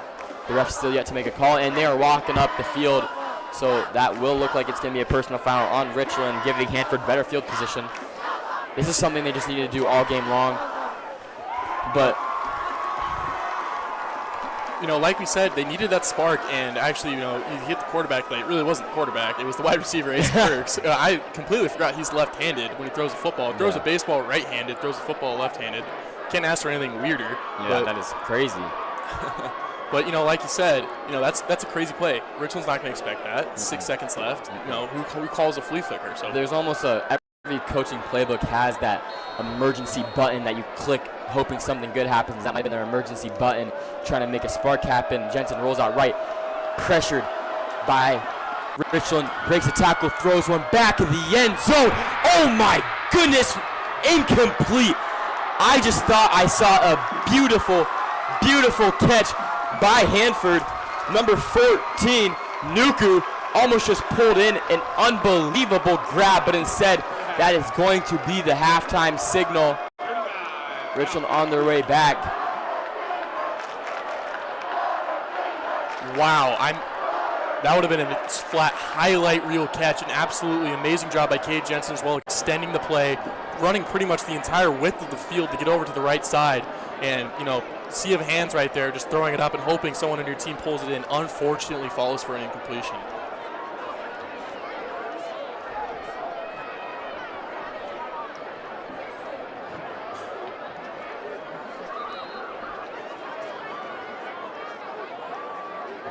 So we just got word on the field that we wanted to have an interview with head coach Josh Jelnick of Richland Bombers. And unfortunately, our broadcasting team is told that we are not allowed to interview him at halftime. So we will keep you updated. We had a show going, but there's a lot of confusion between the coaches right now. The referees are standing at midfield. I'm not entirely 100% sure. That's disappointing.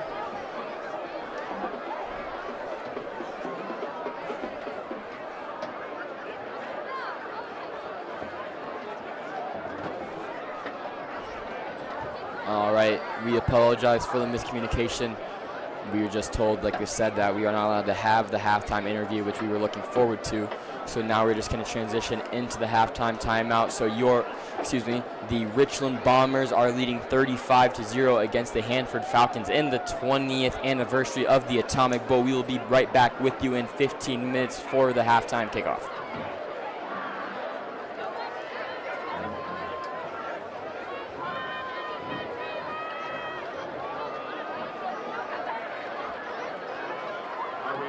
Falcon Beaver Dance Team. All right, today's halftime entertainment provided by Falcon Beaver Dance Team.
it's your Falcons Beaver Dance team with the 2024 routine. Bring it back.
All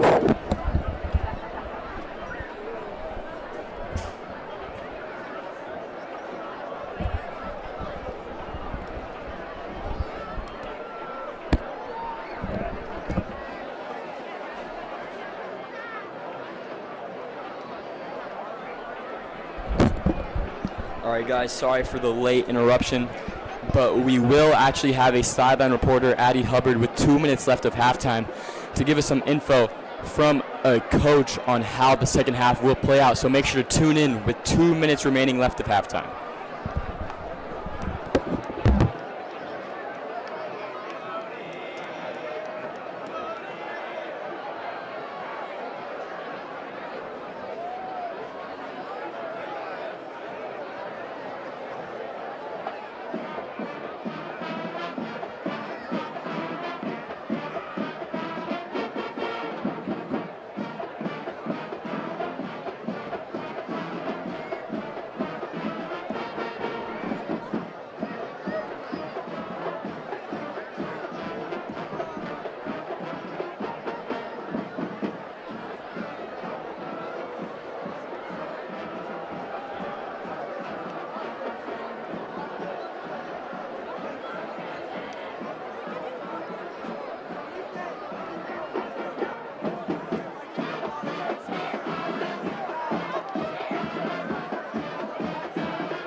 All right, welcome back to Atomic TV at the halftime. As you can see on the screen, Addison Hubbard is live on the sideline with Hanford's coach, and she has a couple of questions for him explaining what game strategies do they have coming into the second half. So I'm here with assistant Coach Crow, and I just have a couple of questions I want to ask you. So what are your players' mindsets looking like?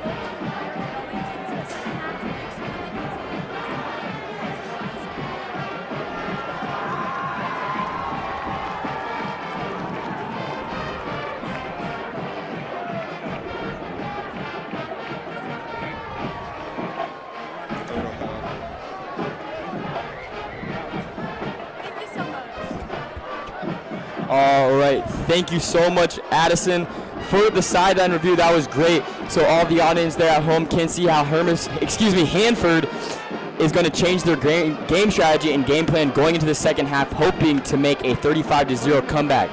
We'll be right back with you guys in just a couple for the kickoff to start the second half of this 20th anniversary of the Atomic Bowl.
All right, welcome back to Atomic TV for your second half of the 20th anniversary of the Atomic Bowl. Richland up 35-0, and we just want to excuse our earlier interview we had with Addison Hubbard on the sidelines with Hanford's assistant coach. The audio is almost as bad as the offensive line penalties that Richland has had today. I really don't know which one has been worse. But either way, we apologize for that, and we'll make sure to be better in the future.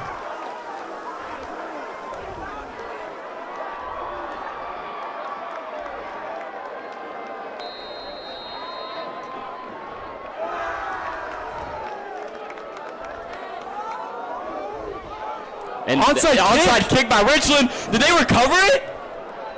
Are you joking me? Dylan Dunham, I don't think I've ever seen him attempt anything athletic kicking in his life, and Hanford does recover it. But, oh my goodness, what an onside kick by Richland. That just about almost worked. And now Hanford will take over in better field position. We apologize for being a little slow to the call. Again, this is something, the sideline interview is something we've never done before, so we're still kind of recovering. But, wow, that would have been absolutely just the final nail in the coffin for Hanford if Richland had recovered that.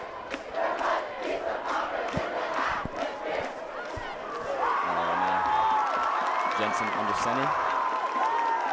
Formation goes to the screen. Caught. Asa Perks cuts in, gets the outside. Great blocking by his wide receivers, and he's taken down, but after 11-yard gain on first down at the 49-yard line. That was a great play design right there. Asa Perks was able to catch it, wait a second, and then gives blockers ahead of him, get an easy first down.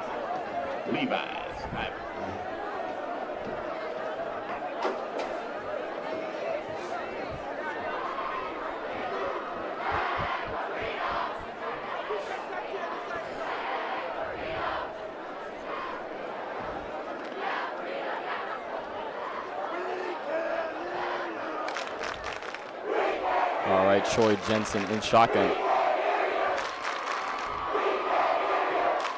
Motions Asa Perks around center. Hikes it. Looks like there's a false start on the offense. Great dot. Right to Hanford's wide receiver, number 19, Bates Sadler for another, 9-yard gain for Hanford. Now it's going to make it around 2nd and 2, but there is a penalty back at the line of scrimmage. That was absolutely a very precise throw by Hanford's quarterback. I mean, that was not – Bates Sadler had two defenders on each side of him, and there was about a 3-foot window where he had to fit the football and hit him right in the chest. And Jensen, he's actually 6'2", pretty tall for a QB. Kind of reminded me sparks of young Daniel Jones for the Giants, slinging passes in there, except Daniel Jones does have one of the worst interception rates I've ever seen. So that's a plus side that Jensen has that Daniel Jones doesn't. Yeah, I have to agree with you. Daniel Jones this last in week 1 was just absolutely horrible to watch. I pray for any fantasy owners that had him. And I pray harder for anybody who owns Malik Neighbors, wasting his potential in New York. Anyways, Jensen back in the pocket. Another motion for Asa. Gives the jet sweep handoff, trying to get the edge.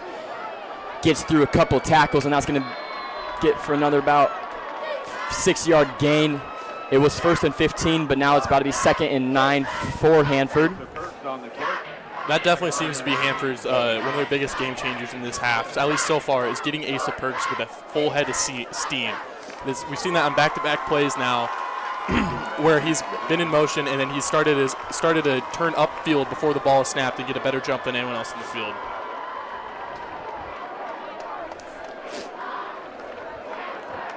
Hanford taking a while in the huddle. Maybe looking to do something cool on offense. Once again, they have one wide receiver far right side of the field.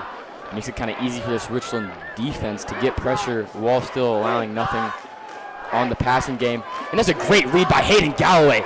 Lays down a big hit for not really much of a gain. That's going to make it 3rd and 6 for the Hanford Falcons. Galloway was guarding Jackson Nemi on the corner route, sees Jensen eyes and follows him down the field and switches onto Perks, who's going to get tackled for maybe about a 3-yard gain. Great field vision.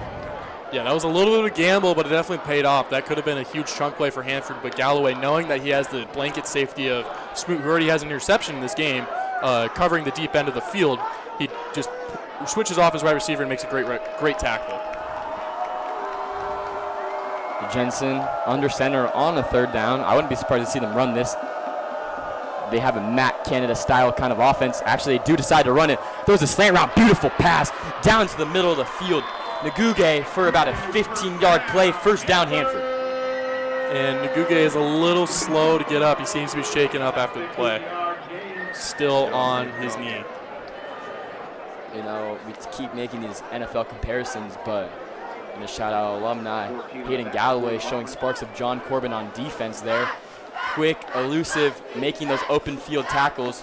You know, John did struggle with a little bit of open field tackles, letting up a lot of plays last year, but Hayden looks a little stronger. Looks like we got to upgrade at that position. Can't forget that we're in the same number 2. Both wearing number 17 on the football field. Hanford the handoff to Carpenter, and he's about to reach for about a 9-yard gain. A little out-of-town scoreboard update going into half. Kennewick was up on Southridge 42-0. That game seems to be out of reach already. You know, about reaching that point in this game with already under 8 minutes now remaining in the third quarter. Hanford's going to need something big and quick here this drive. Although don't count them out quite yet. It is high school football. Crazy things have happened. First time I think Hanford has lined up with all their wide receivers on one side. Jensen looking deep, middle of the field, and Asa Burks jumps up, making the catch, flexes right in Jake Brandon's face for a 20-yard catch and a first down for Hanford now on the goal line. Yeah, we see a complete offensive mindset switch from Hanford here, going from a run-heavy, obviously, to this pass-heavy offense here. And that was a great job by Asa Burks, high-pointing that ball and getting it where no one else could.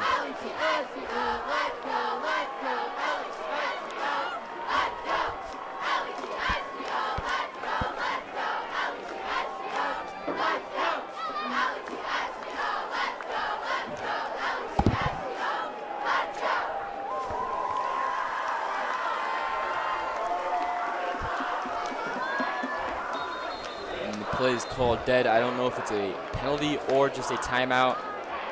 It looks like it's just going to be a timeout on Hermiston.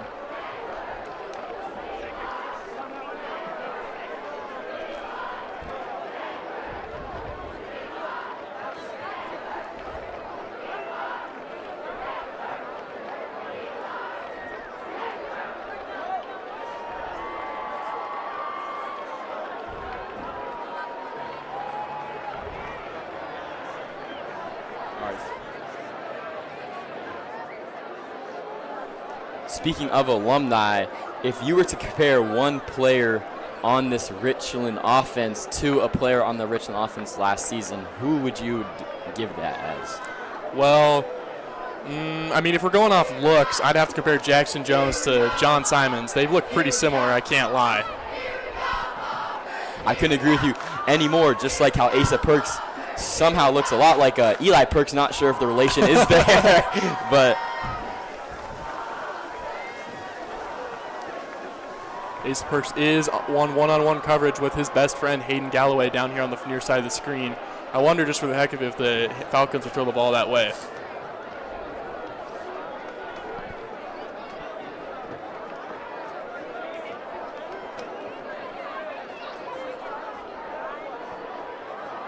Seems to be some confusion. Now Hanford's ready to go. Richland's defensive line shifts to the right. Handoff given. And Hanford's Kill Carpenter, running back, is going to be taken down for about a 2-yard loss. Looked like he trucked his own offensive lineman, clearing up some space.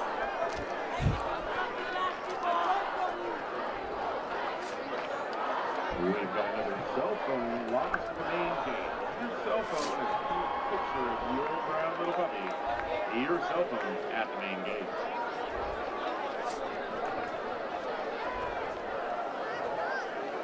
All right, Jensen now under shotgun.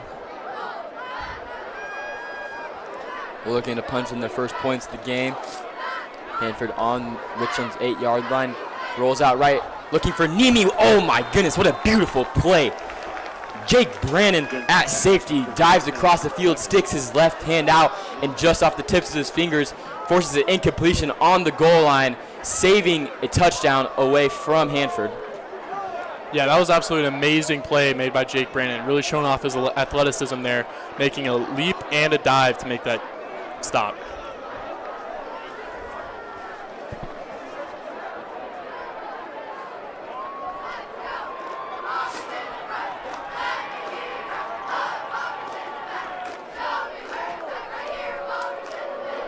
Now third and goal on the 6. 35-0 Richland up. And there's going to be a flag. False start. Silent Kisakahane, the linebacker, signaling, celebrating there, and I think he's correct. That's going to be a false start on Hanford. Push them back about 10 yards. And like we talked about, these are the mental mistakes that Hanford has been dealing with all night. You have a drive going down the field. They were what, on the 2-yard line? Yeah. Loses 4 yards, throws an incompletion, false start. Now you were looking at first and goal on the 2, and now you're looking at first and goal on about the 11. You know, again, they were throwing the ball extremely well. They were methodically attacking this Richland defense, getting chunk plays, getting those plays that they need to have, and then they start running the ball and they get pushed back. I get you're close to the goal line, but you have to use what's working. Yeah, I agree with you 100%, Michael. Now Jensen in shotgun once again. We've seen a great balance between shotgun and under center. He's looking to the left side of the field, looking for Jackson Nemi, tipped up by Brandon again. Jake Brannon on the coverage, forcing the incompletion on Nemi once again, making another huge play on this goal line stop for Richland. Now you're looking at 4th and 11 on the 11th yard line for Hanford. They're going to stay out on the field. I mean, you have to at this point. Yeah. No, you have to get 7. You have to at least get 6 here. If you're Hanford right now, you seriously have got to start making some big strides back at this deficit.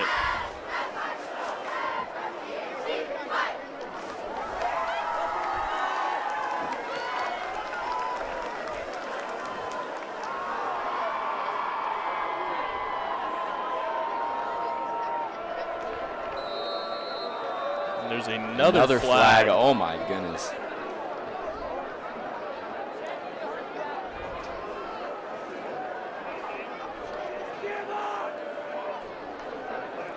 Yet another false start by Hanford's offensive line.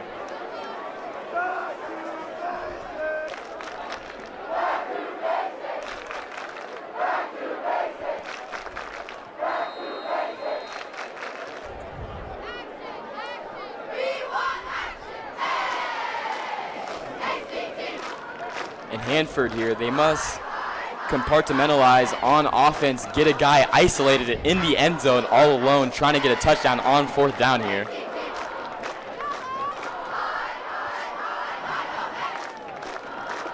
Jensen hikes it, looking. He's going to look at Nemi in the middle of the field. No, he's going for Asa Perks. Dropped by Donovan Gallegos, and I know he's going to be frustrated. USAP PE class freshman year, and he always talk about he had no hands. See it there. Could have had an interception, but instead he drops it, but it is still a turnover on downs for Hanford, and they cannot get anything going. So this Richland defense putting up a donut through 2.5 quarters against this Hanford offense, and now they'll be taking over on their own 11. The old adage goes that wide receivers can't catch, they play DB, and we clearly see that there.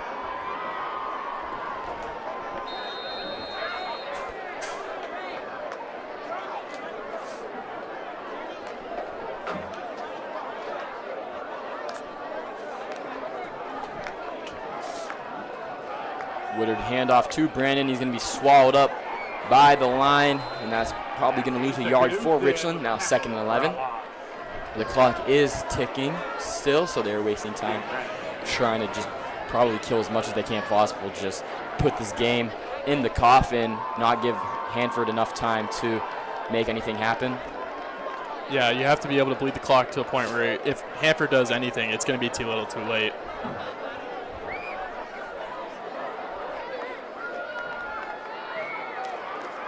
Pitch to Jake Brandon off the screen, tries to get the edge, showing off that speed, lowers his shoulder and puts it into Asa Perks, pushing for about a 3-yard gain. Are you kidding me? These holding penalties are just absurd for Richland. It's almost just like unwashable trying to see this line make any sort of block without getting penalized.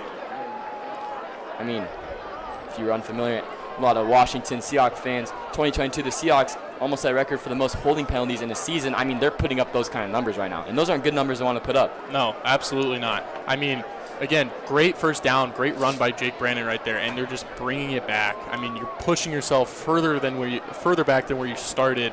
After a great play like that, that would put another nail in the coffin. But. And with the struggling O-line, we're comparing players to NFL comparisons, and we talked about some Hanford players, and for this bad O-line, I think it's a great comparison to 2016 Derek Carr would be Jackson Woodard.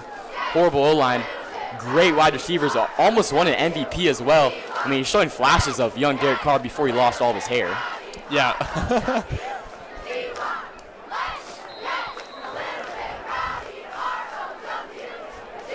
Woodard rolls out to his left, looking for Preston Bryant, makes the catch, lowers his shoulder, and trucks a man and getting the first down for Richland. We haven't really seen much of Preston Bryant this second half, but man, he's still making his presence known every time he gets the ball. 100%. He was our impact player of the game, and he has made a great impact. So shout out to us for not announcer jinxing that. He's still had a great game. Although, I'm just going to say, my fantasy pick, Brody Bosick, right now, would definitely have me sitting pretty. Yeah, I mean, he's got 3 touchdowns. Just like somebody similar who had 3 touchdowns I had to face at fantasy football last night. Any relation to Cook, James Cook, that rings a bell. I lost in all 4 of my leagues last week. I was hoping to have a bounce back, and James Cook drops 30 on me. Not a great start to the week. But for you, if that was fantasy football, those 3 touchdowns, you'd be excited for Brody Bosick. Yeah, it would be kind of interesting to see how that would work in an MCC fantasy football league.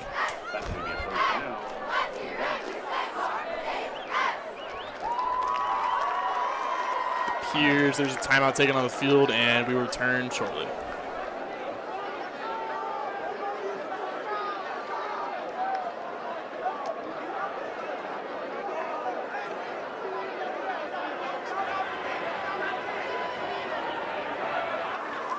Please keep in mind that admission to this event is restricted. It's our responsibility to conduct ourselves in a manner with conscious tranquility for other fans and participants.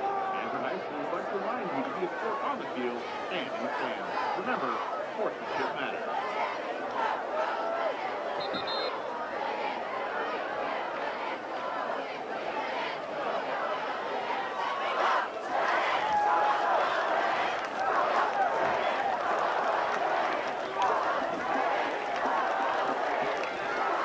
All right, welcome back from the timeout break. Now Richland back on offense, trying to, like I said, put this nail in the coffin. 5:07 remaining in the quarter.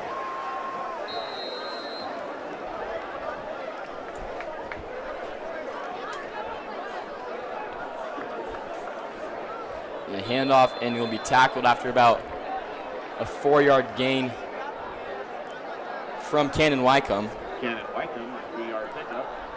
That is Cannon Wycombe's first carry of the game, and he's likely replacing Kahane for some reason that is unknown, but he gets a couple yards there.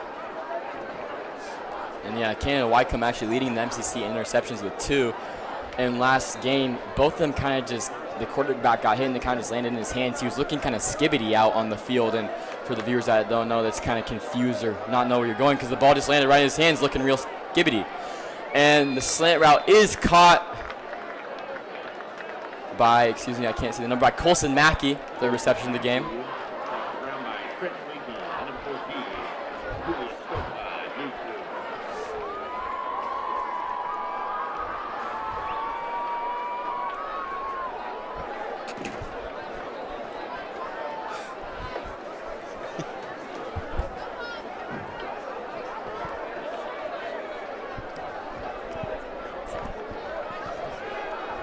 Looking downfield, Jackson throwing back to Colson Mackey, 4th reception of the game, and he's wrapped up and tackled. Great open field tackled by Hanford's Grayson Jones.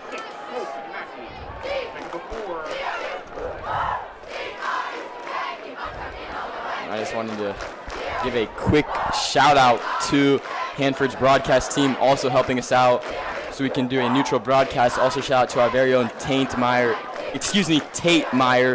for helping us set everything up and making this available to work, and our cameraman, Grady.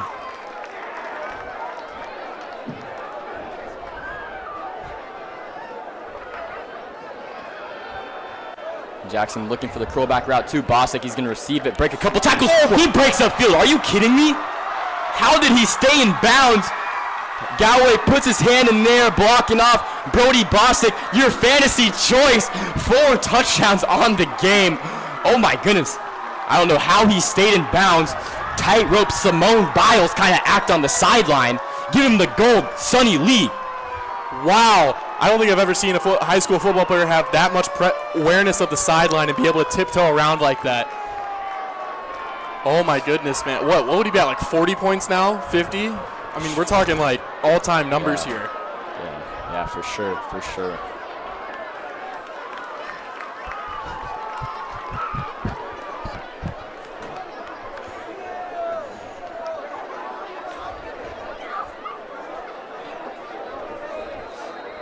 All right, Dunham, the kick is up, and it is good. They actually, Dunham at school, they nicknamed him George Pickens at school. Can you believe that? They say he has the same kind of build as Pickens, but he's a kicker. they say his aura is off the charts. So good for him. I mean, he has a lot of drip for a kicker. We see it on Hanford's team too as well. Both kickers look great. And I just know for a fact that they talk about doing at school just like that.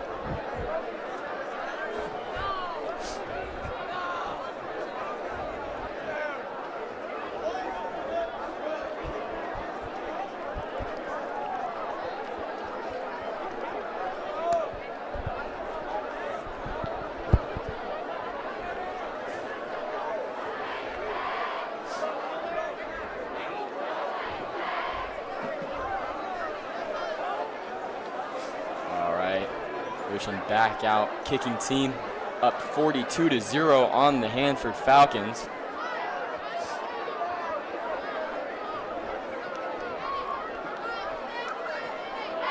And getting the kicking tee ready, gets the ball from the referee. You know, the one thing I miss about being in the student section, Michael, is right now the Richland cheerleaders are doing the shake the booty dance. That is always fun to be around, especially when you're right behind Drew Schock. Now Dylan Dunham to do the kickoff. A little short kick recovered by the tight end again. Woo, getting shifty out there. Makes a nice little cut. That was a great little move right there. Get yourself an extra 4 yards. That was number 44, Jackson Taboni, with just sophomore showing off some athleticism. Yeah, I mean, you talked about that. Make a little move to make an extra 4-yard difference. That 4-yard difference would have been a touchdown for Hanford last drive. They were at the 2, but couldn't get in. So those little moves off the, you wouldn't think, 44 linebacker for Hanford actually could come and play later in this drive. Jensen handoff. He is swallowed up at the line. Carpenter nowhere to go. Richland defense staying strong. Yeah, they're really trying to get him going. Even after he still hasn't been able to get going in this first half, they're still trying to feed Carpenter the ball, and it's yet to pay off.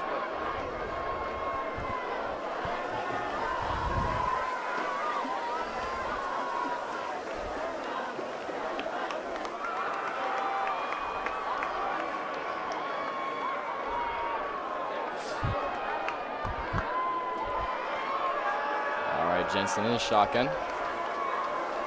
Ice it, looking for a cut down. He does have Asa Perks down deep. He does go for Perks, has a throw in and is dropped. Asa Perks laying out for the catch, and he just cannot reel it in for Hanford. Yeah, he took a kind of a hard fall right there. That would have been absolutely a stellar catch. Just barely having it fall to the ground.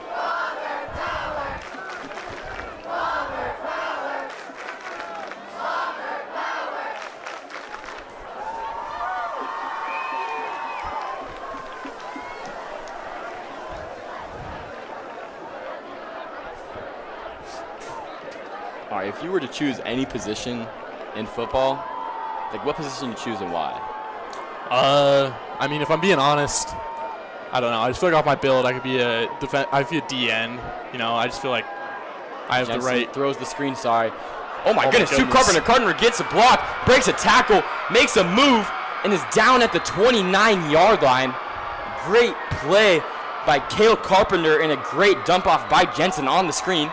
Finish your statement. Sorry, as I was saying, actually that was a breakdown, defensive breakdown by Richland's defensive end. So maybe I should try and go down there. Yeah. But in any event, I feel like I have the right build to go do it. What about you, Ron? I would probably choose like a punter because I actually, if you're not in tune, Pat McAfee show, he was a punter.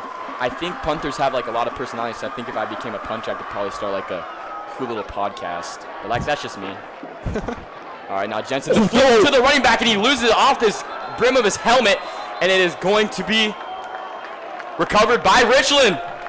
And just like that, Hanford driving down the field. And unfortunately, a mishap on the pitch is recovered by Richland. And it's almost like a little bit of deja vu here at Fran Rish. I don't know if you remember last year, Michael, Jackson Woodard got his first ever playing time against Pasco. A similar play, a pitch to the halfback, and he threw it about 6 yards behind him, recovered by Pasco. And there, Jensen almost has the exact same mistake that Richland quarterback Jackson Woodard has made in the past as well. So just being in the booth up here, getting a little bit of deja vu. Man, that's really unfortunate. That was a great play design, just caught off guard. I mean, literally hit him in the face. Yeah. I mean, the seams practically went in between his face mask right there. I mean, if he got lucky enough, the ball could have got stuck in between the face mask and his eyes, like just right in there, and he could have just kept running. Yeah, at that point, that's probably what Hanford needs. Yeah, 100%.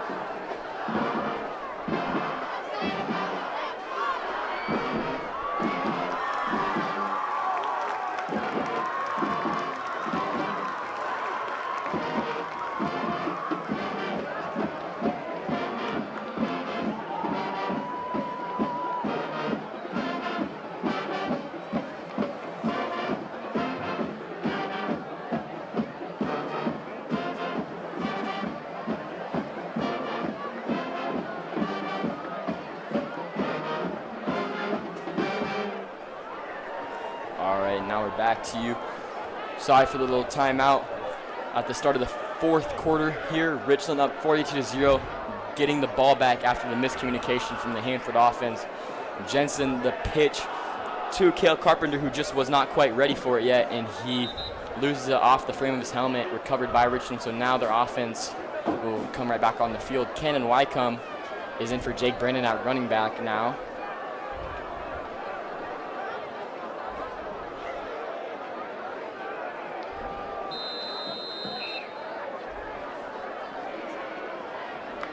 Woodard, hand off. They're actually going to throw now. Throws to Preston Bryant, who makes the catch and pushes up for a little bit, a couple extra yards. They're going to mark him either really, really close to the first down or give it to him. And it looks like the line judge is about to mark him about a yard short, make it 2nd and 1 for Richland. You know, as I'm looking down right now, it almost seems as if the Richland student section has grown while Hanford's has taken a noticeable hit due to most of them leaving.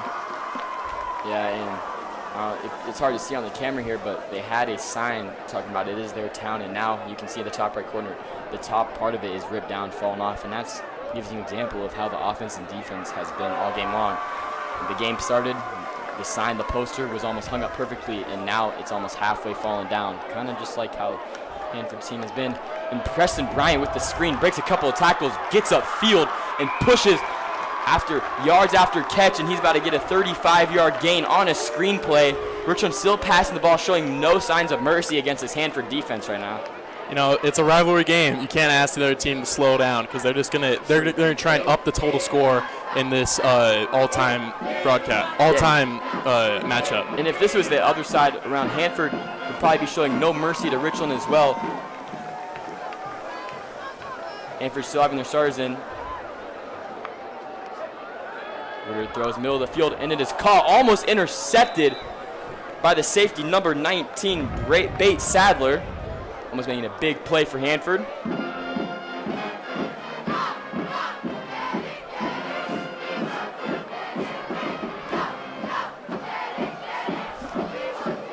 Hanford defense still showing a lot of signs of life here. Still having these DBs making great plays from the start of the game to now. Almost getting another interception.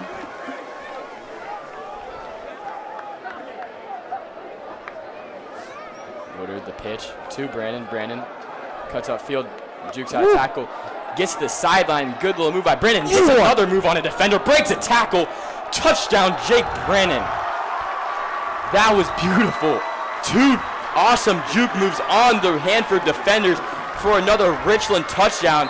Showing off the elusive, there is a penalty flag on Richland. It will most likely be a taunting flag on their celebration. Yeah, I can't really blame the Bombers for excessively celebrating there. That was just flat out insane running by Jake Brandon, making 2-man miss and making him look silly.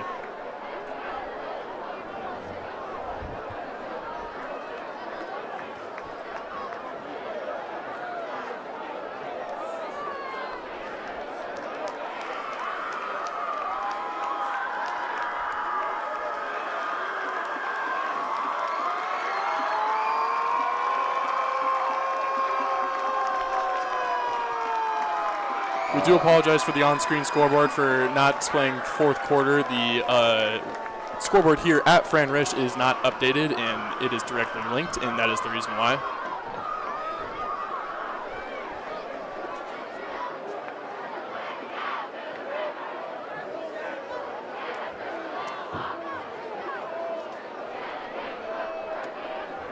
All right, now a little bit of confusion from the Richland kicking team. Oh, they just needed a ball.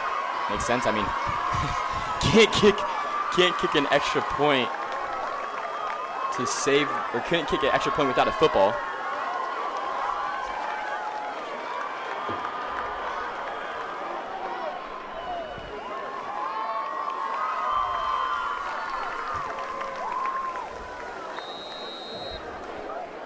All right, the kick, high snap, blocked by Hanford. And is anybody going to pick up the ball, or is it a dead ball? Must be a dead ball, blocked by Hanford. Great way to get to the line there, making it 48-0 for Hanford.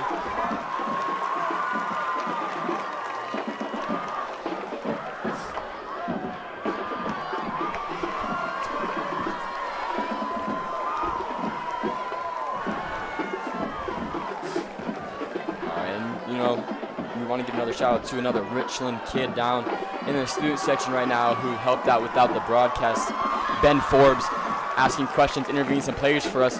You know, his alumni brother, Jack Forbes, I'm surprised not to see him watching the game today. I've heard that he can't seem to forget his prime high school days, so I'm surprised he's not down there with Ben right now, but shout out to Ben for helping us out as well.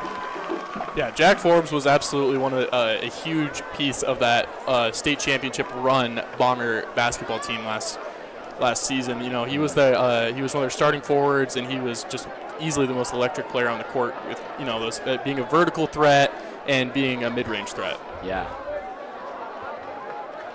You know, the one takeaway from Jack that people talk about all the time is he couldn't play defense. You know, shot against Hanford. I mean, can't remember who was put up probably 20 on his head because Jack couldn't play defense against Hanford, so that's always something to keep in mind. But besides that, a very electric player. If I do remember correctly, it was Hanford's Trevor Kaiser who put up 16 in the first quarter. Yeah, on Jack, so but love Jack, love the alumni. But still had to shout out Hanford player who put some stuff on his head. Holy stiff arm! Asa Perks, not quite great return, but what a beautiful stiff arm. Threw Richland's Tucker Watkins right to the ground.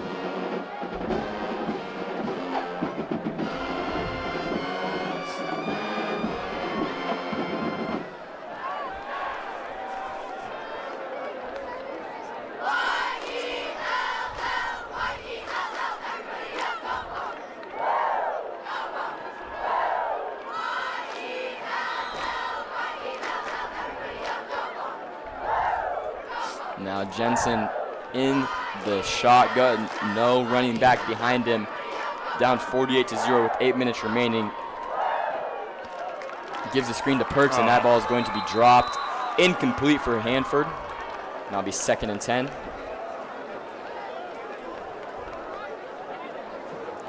Just another ball that just happened to be barely underthrown. Perks had some blockers in front of him. If that pass had completed, we could have seen a little chunk play for Hanford. Also, a quick little question for you. Trivia, Michael. When was the last time Hanford defeated Richland in an MCC matchup game? I'm going to say 8 years ago. 8 years ago? That's 2016? Yes, that's my guess. Incorrect. 2019. Hanford beat Richland High in their MCC matchup, making it their 2nd time in school history. All right, I will give you redemption here. Can you name me the first time they beat Richland in the Atomic Bowl? First time they beat Richland in the Atomic Bowl here. Let me think. They've only played 20 times, so I'm going to say 1998. Not even close, buddy. All right. Well, 2012 was the last time first time Hanford beat Richland in an MCC matchup. But since then, the record has been 17-2 for Richland. Jensen in shotgun on his own 18. Rolls out right. Getting chased down behind him. Gets his. He throws. Launches one deep. Parker Smoot in coverage. Did Asa Perks pull that in? Puts his hand in the air. What's the signal from the referee? They call it a catch. What a catch. Asa Perks walking the walk, giving the little Conor McGregor swagger walk after putting one right on Parker Schmoot's head. What a beautiful play. Wow, definitely, Asa Perks has definitely been a bright spot in this Hermiston offense today. That was absolutely amazing body control to get it turned around, put his feet in bounds, and catch that. Wow.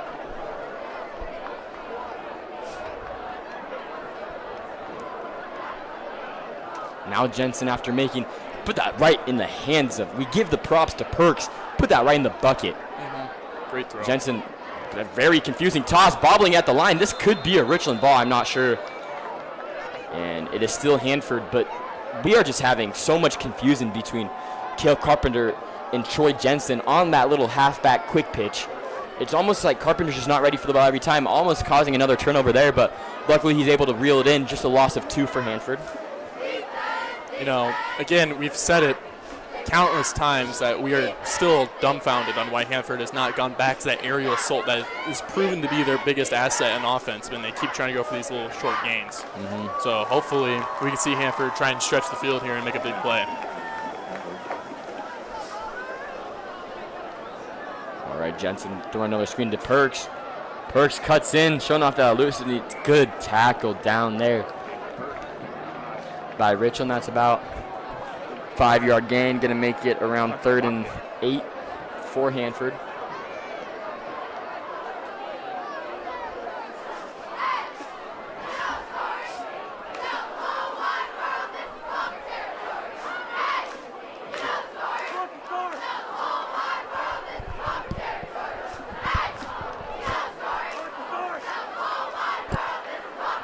All right, Jensen under center.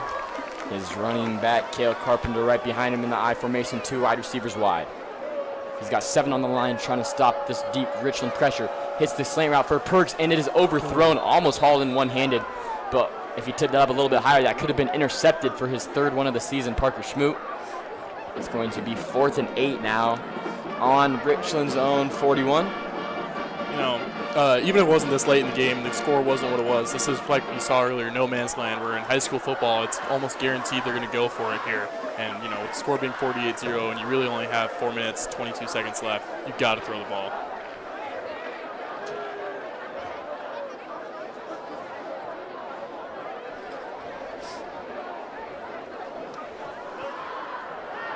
All right, now Jensen looking to make something happen here on 4th and 8. At this point, the game is pretty much over for Hanford, but that doesn't mean that you can't get these reps in-game reps, get players ready for the next weeks. Looking at Jackson Mimi waiting out, but he's going to launch one deep down the field, and they're going to call a PI. PI on Richland's Will Mayer. I do not think that call was the incorrect call. Will Mayer, give him a little, it's not Valentine's Day yet, but he's giving him a little bit too much of a buddy hug down at the 12. You know, there is also a flag right here on the 40-yard marker. These could offset. We could just see a simple replay. Yeah, that is exactly right. The ref just put the hand and the fist in the air, signaling 4th down, so it must have been a penalty on Hanford and on Richland. So we will now go back and redo the play like nothing happened. Yeah, again, I mean, we're in this part of the game right now, and still mental mistakes on the offensive line from Hanford. It's just really frustrating if you're a coach.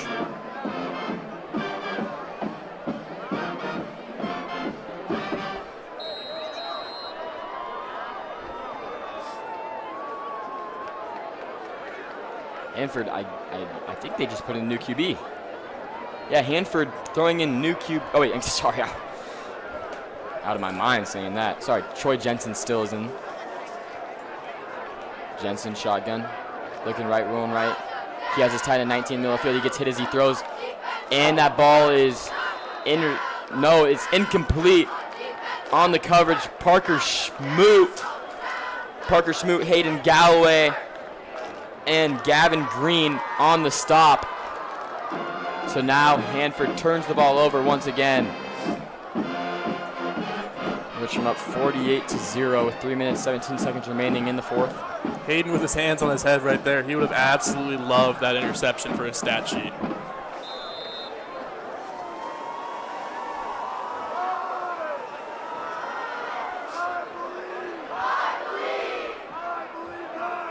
Hanford still showing a lot of hustle, getting to the line. They have not yet given up on this game. Still going 100%. Good tackle.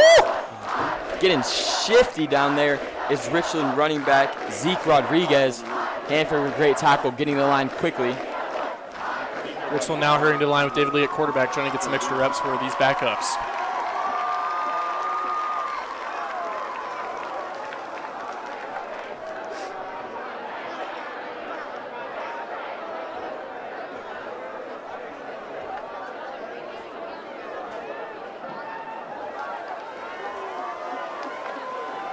Back to Rodriguez, pushing the pile a little bit for a couple extra yards.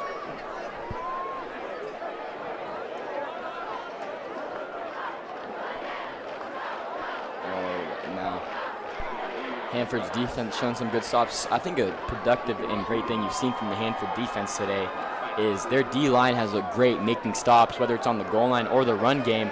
As long as Jake Brandon or any of those Richland Bomber running backs aren't getting the outside, their defense has applied a lot of pressure towards that middle of the line, either forcing them to go backwards. So Hanford D-line is doing great tonight. Just hits the outside, and once again, like we talked about, Hanford's D-line making another stop right there on third down, forcing a fourth down for Richland. Yeah, definitely one thing that is a bright spot we've seen, especially in the second half, is that Hanford has basically taken away the inside run. With that, they put a couple extra rushers up there on the front line, so now they're forced to either bounce out or throw the ball, which is what they want because they have a great secondary.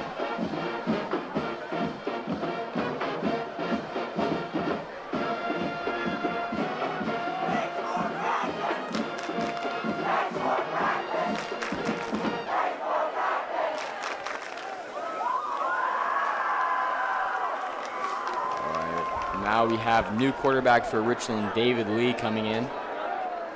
Takes the shotgun, gives the handoff to number 5, Tucker Watkins, making a nice couple of turns and good tackle. Oh, he's still going. He's wow. still going. Wow. I was going to say great tackle by Cade Reed, but Watkins drags him a little bit further. Cade Reed still on the tackle, showing off those legs, Tucker Watkins. Yeah, very powerful, just churning those legs, keeping it going, just getting those extra 4 yards, showing his coaches that he should be playing more than he is.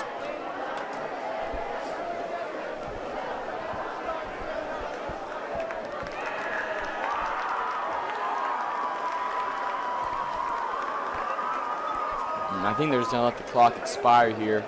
16 seconds left, 1st and 10 for Richland.